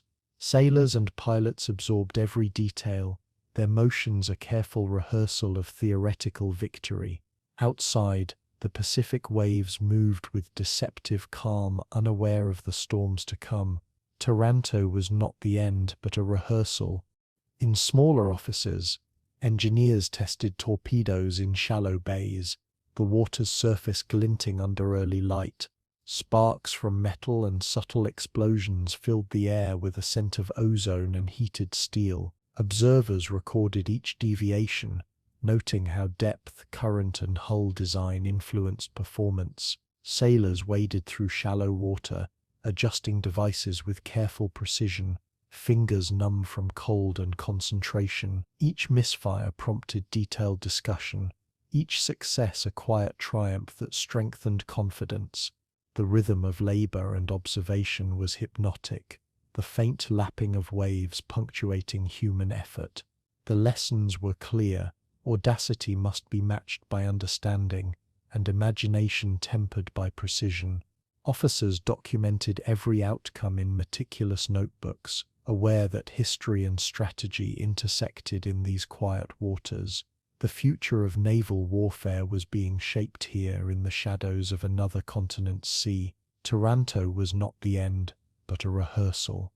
High-ranking admirals convened, reviewing every angle, aware that night strikes could redefine naval doctrine. Candles flickered, shadows stretched across charts and diagrams, revealing ports, moored vessels, and approaches once considered inviolable. Debates grew heated, tempered by restraint and mutual understanding of the stakes involved. The smell of tobacco smoke lingered heavily, mingling with ink and the faint brine from open windows. Every voice carried weight, each observation a potential catalyst for strategy. Officers sketched approach vectors, calculated torpedo arcs, and weighed the odds of detection versus surprise. Outside, seagulls cried against a pastel dawn, their calls indifferent to human deliberation. The meticulous planning mirrored the audacity of Taranto's execution, a delicate balance between imagination and disciplined study. Maps bore the fingerprints of hours of labor, each smudge a mark of understanding. Taranto was not the end, but a rehearsal. Pilots stood on decks, gripping controls and adjusting instruments, the wind carrying salt and anticipation through open cockpits. Canvas wings flapped gently in the breeze, engines idling, the hum vibrating through the soles of boots. They whispered prayers, wrote names in the condensation on glass, and traced lines on charts with trembling fingers. Night vision and navigation were rehearsed with obsessive care, shadows of past strikes guiding every decision. The scent of oil, rubber, and sea was overwhelming, embedding the lesson of Taranto in every sense. Each simulation became a meditation on risk, courage, and timing, an exercise in controlled chaos. Commanders observed closely, annotating weaknesses, noting human limitations, and refining sequences for maximum effect. Training continued past sunrise, the day's light illuminating the precise coordination of crew, machine, and environment. Every detail was scrutinized, every movement practiced until instinct and strategy converged. Taranto was not the end, but a rehearsal. In conference halls, officers discussed psychological preparation, understanding that fear and uncertainty could be as dangerous as enemy fire. Lanterns cast long shadows over serious faces, emphasizing lines of worry and contemplation. The faint tang of ink and the rustle of papers underscored the intensity of focus. Discussions ranged from timing and formation to the discipline required for surprise attacks. Young pilots and sailors listened intently, absorbing lessons on courage, precision, and the stakes of operational secrecy. Every anecdote from Taranto was dissected, the failures and triumphs catalogued with clinical attention. Outside, the harbor shimmered in morning light, still and deceptive, a mirror for the oceans of the Pacific yet to be crossed. The tension between human audacity and mechanical reliability was palpable in every gesture and glance. Officers recognized that history had provided a blueprint, yet execution would demand more than imitation. Taranto was not the end, but a rehearsal. Finally, as dusk fell over Tokyo Bay, carriers glinted in fading light, their silhouettes a promise of possibility and peril.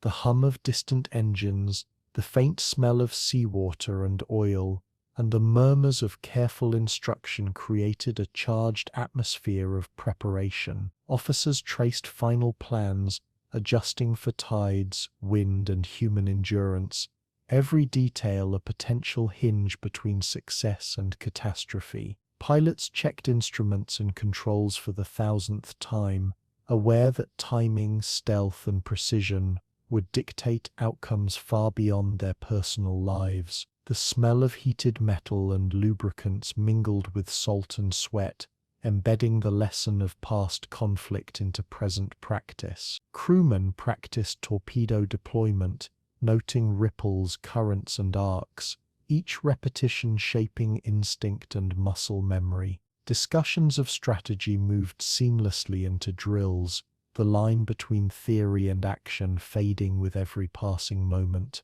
The sea held its calm, indifferent to preparation and ambition alike, yet every maneuver bore the imprint of history and foresight. Shadows lengthened, waves whispered, and men prepared for a new chapter of audacity. Taranto was not the end, but a rehearsal. Morning light falls gently over the calm harbour of Taranto, casting soft gold across still waters once churned with fire and smoke. Survivors walk slowly along the docks, fingers brushing the cold steel of repaired vessels, tracing scars hidden beneath layers of paint. Their faces carry lines of memory, etched with both sorrow and pride, eyes reflecting the weight of history. The air smells faintly of salt, oil, and old timbers, a reminder of the harbour's turbulent past. Archive photographs are carefully spread on tables in nearby museums, sepia tones capturing men frozen in moments of courage and fear. Children's voices echo faintly in the distance, a reminder that life endures even amid the shadow of devastation. Historians lean over charts and diaries, their pens scratching in quiet reverence, connecting names to deeds with meticulous care. The hum of distant engines and gulls calling across the bay punctuate the silence, a rhythm that bridges past and present. Every step along the quay is a meditation on loss, resilience, and remembrance. Time has quieted the guns, but the water still remembers. Italian veterans gather beneath weathered banners, exchanging subdued greetings, hands shaking as they recall nights of chaos and courage. Smoke from cooking fires mingles with the brine-heavy breeze, carrying scents that evoke memory and melancholy. They speak of comrades lost, ships sunk, and alarms that still echo in dreams.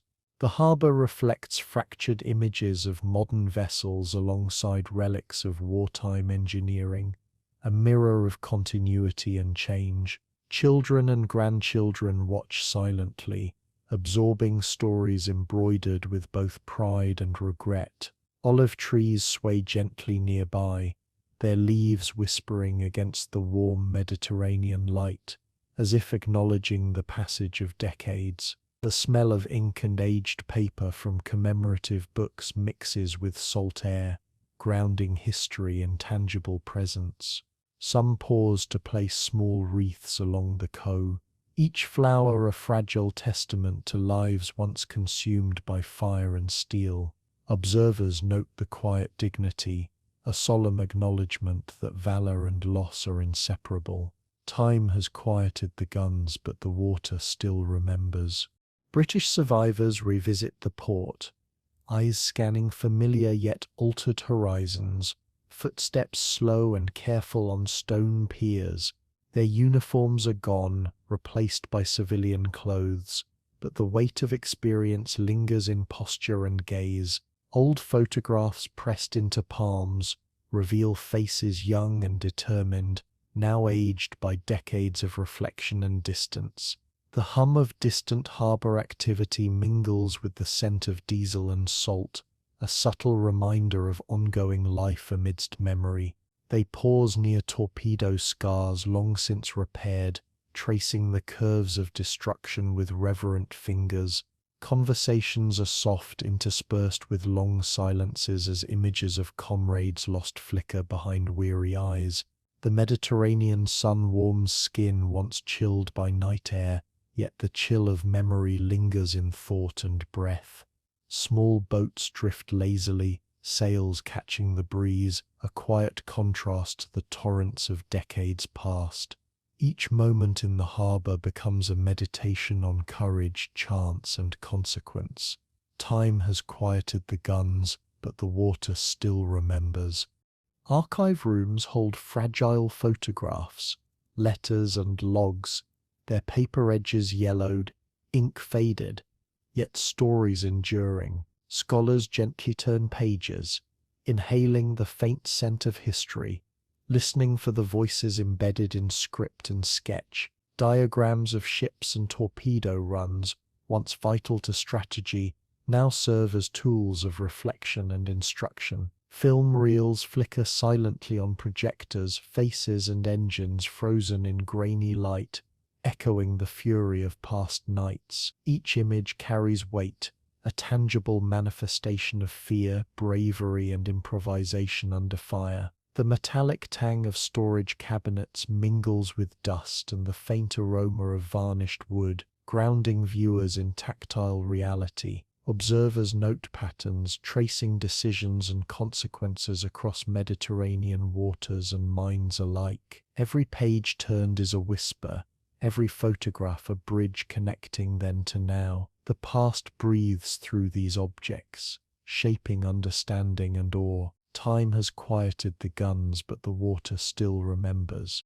Memorial ceremonies unfold along the harbour, wreaths floating silently on glassy water, petals glinting in sunlit ripples.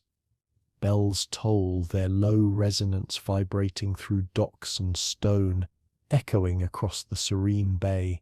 Flags flutter gently, catching wind as though bowing to history itself, while survivors stand with hands clasped and eyes lowered. Children watch solemnly, absorbing ritual, learning that remembrance is both sacred and instructive. Veteran voices recount the night of fire, speaking calmly yet with tremors of emotion, their words carried by wind and memory. Smoke from ceremonial incense mixes with salt air, a symbolic bridge between loss and continuity. Sailors from both sides, now aged men, share quiet acknowledgement of courage and survival, lines of tension softened by decades. Cameras capture fleeting reflections of sun on water, a momentary dance of light, echoing the flames that once licked the harbour. Observers note how reverence persists, connecting human memory with physical place. Time has quieted the guns, but the water still remembers. Harbour waters reflect morning light, shimmering over scars hidden beneath calm surfaces, carrying both sediment and story. Boats glide silently, their wake small ripples against decades of layered memory. The scent of seaweed and brine is constant, a reminder of both continuity and change. Survivors pause at gangways, eyes scanning water that once hid danger beneath a deceptive calm. Historical markers, small plaques and memorials punctuate the quay, each a testament to human courage and consequence. Tourists tread quietly, unaware of precise coordinates, yet absorbing a sense of solemnity and endurance. The metallic creak of mooring chains and the call of seabirds echo across water, a subtle rhythm linking then and now. Photographs and models in nearby museums offer tactile anchors, ensuring that every story finds a vessel to survive. Memory resides not only in minds but in place, in wind, in waves, and in the shifting reflections of sunlight on the harbour. Time has quieted the guns, but the water still remembers. Writers and historians convene, pens scratching, keyboards tapping, their work bridging the gap between lived experience and narrative legacy. The faint scent of ink, paper, and coffee permeates air heavy with reflection and thought. Diaries, logs, and letters are carefully transcribed, the cadence of personal recollection preserved for future generations. Conversations turn to the evolution of naval warfare, The lessons gleaned from canvas wings and steel hulls. Observers note the contrast between youthful courage and measured hindsight, a tension between action and reflection. The harbour itself becomes a silent witness, water lapping gently against restored docks, listening to the quiet diligence of chroniclers. Photographs dissolve slowly into present-day imagery, merging past and present in soft cinematic transitions. Every recorded sentence preserves not only events but emotion, embedding them into collective consciousness. Scholars and survivors alike recognize that memory is both fragile and enduring, a vessel for truth and humanity. Time has quieted the guns, but the water still remembers. As dusk falls, the harbour glows in amber light, water mirroring the sky and the gentle sway of modern vessels. Survivors sit quietly, their eyes tracing lines of past and present, each reflection carrying decades of memory. Children follow them, absorbing silent lessons, observing the intersection of courage, loss, and resilience. The smell of salt, smoke from candles, and distant cooking fires mingle, creating an atmosphere of intimacy and reflection. Flags flutter softly in the evening breeze, a rhythmic homage to those lost and to the endurance of human spirit. Small boats drift lazily, their wakes minimal, a quiet counterpoint to the chaos once unleashed. Photographs, letters, and plaques silently narrate stories that cannot be spoken aloud, stories of fire, water, and endurance. The harbour, calm and watchful, holds all these narratives in a patient embrace. Memory and place converge, carrying history in the rhythm of waves, light, and wind. Time has quieted the guns, but the water still remembers. The Mediterranean dawn stretches pale over the harbour of Taranto, light glinting off calm waters and rusting hulls once symbols of Italian naval pride.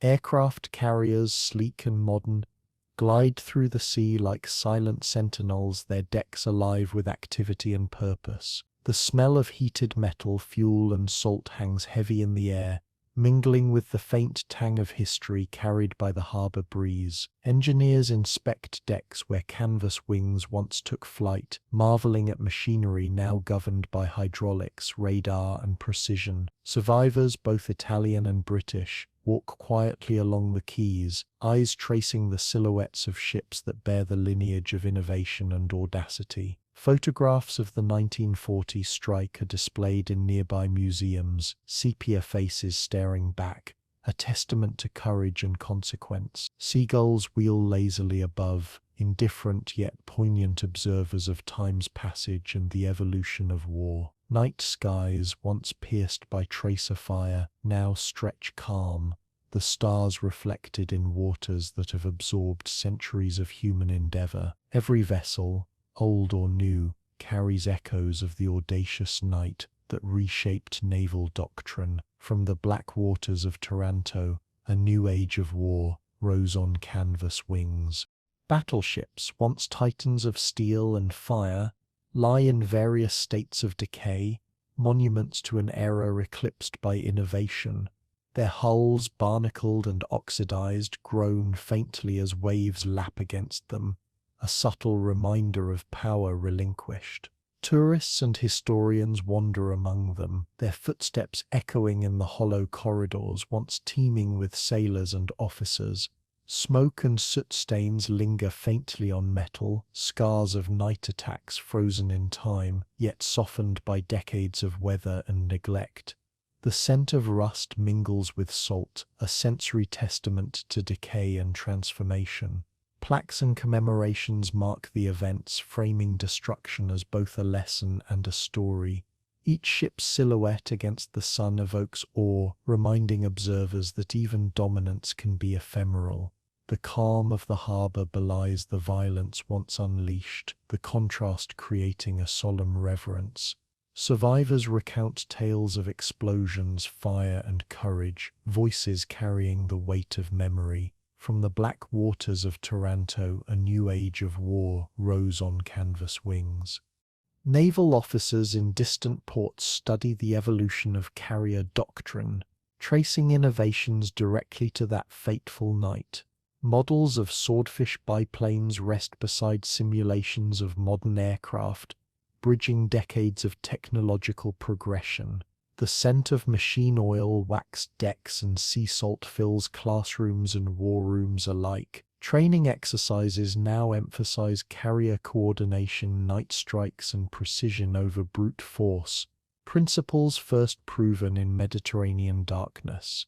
Maps and charts are marked with lines, angles, and vectors, each calculation a tribute to lessons learned. Observers note the human element, the audacity, the skill, and the courage that machines alone cannot replicate. Simulated attacks echo the patterns pioneered over Taranto, the ripples of strategy extending across oceans, the hum of engines, the clatter of propellers, and the whir of modern turbines create a symphony of continuity and advancement. Instructors emphasize not just technique but judgment, timing, and resolve, human qualities immortalized by history. From the black waters of Taranto, a new age of war rose on canvas wings. Archive rooms preserve the intimate details of the night strike. Letters, logs, and diaries carefully catalogued and studied. The scent of aged paper, ink, and dust permeates the air, a quiet tribute to lives recorded in meticulous detail. Historians trace maneuvers, dissect decisions, and illuminate human experiences within larger strategy. Every annotation, every sketch, carries the echoes of adrenaline, fear, and triumph, immortalizing moments of ingenuity and sacrifice. Photographs of pilots, young and resolute, sit beside wreckage, blending human story with technological evolution. Conversations linger on audacity, improvisation, and consequence, weaving the past into contemporary understanding. Ships, models, and diagrams illustrate the shift from static dominance to dynamic engagement. Light filters through tall windows, illuminating maps and photographs, as if history itself demands attention. Every preserved artifact reminds observers that strategy is inseparable from those who execute it. From the black waters of Taranto, a new age of war rose on canvas wings.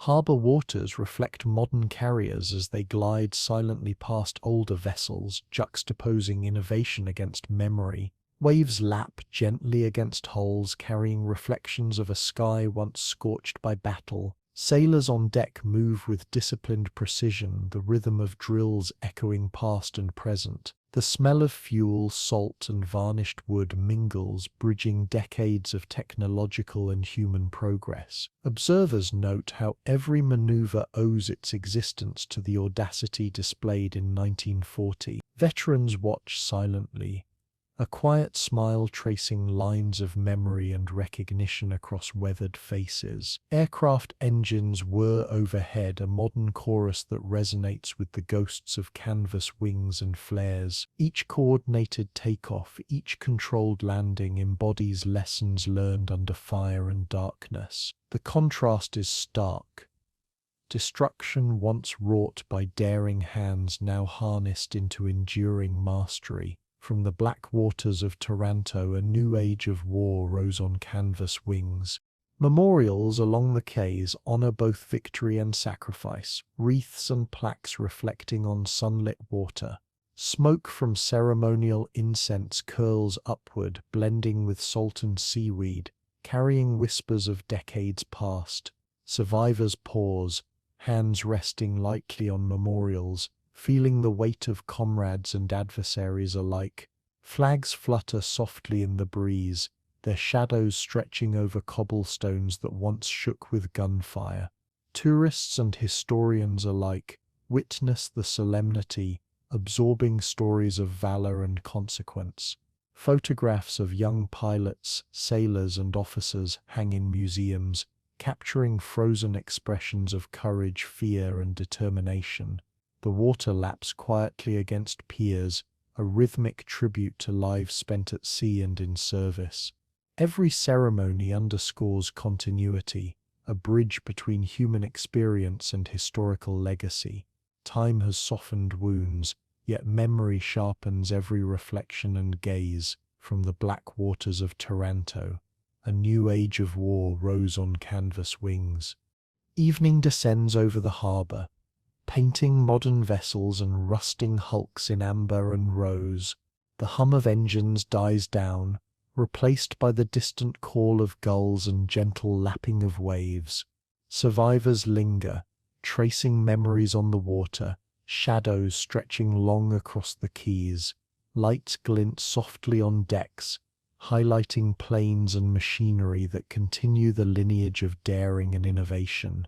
The smell of seawater, varnish and fuel intertwines with the faint aroma of evening fires, a sensory reminder of continuity. Historians note the interplay of human ingenuity and technological progress, how strategy evolves but courage remains timeless. Children gaze wide-eyed at the vessels, unaware of all their predecessors endured to allow these displays of precision and strength. The harbour, calm and patient, absorbs each moment, each memory, each reflection, becoming a silent witness to continuity. Shadows and light mingle, past and present coexisting in soft cinematic resonance. From the black waters of Taranto, a new age of war rose on canvas wings. Night falls fully, stars reflected in the quiet Mediterranean, the harbour holding the memory of fire, steel, and audacity. The first strike of carriers in history seems distant yet immediate, reverberating through strategies, doctrines, and minds alike. Pilots sleep in calm quarters above decks, unaware yet bound to the legacy of those who flew before them. The smell of oil, salt, and machinery drifts over the decks, a subtle reminder of human ingenuity harnessed to purpose. Rusting hulls glimmer faintly in moonlight, monuments to courage, error, and consequence. Every survivor's story, every strategic insight, every torpedo dropped in darkness has been woven into the fabric of modern naval warfare. The water, calm yet reflective, holds the echoes of explosions, the whispers of sailors, and the lessons of night. Modern carriers glide with quiet authority, proof that innovation can turn history's lessons into enduring capability. Observers are left in awe, understanding the continuity between daring past and disciplined present. From the black waters of Taranto, a new age of war rose on canvas wings.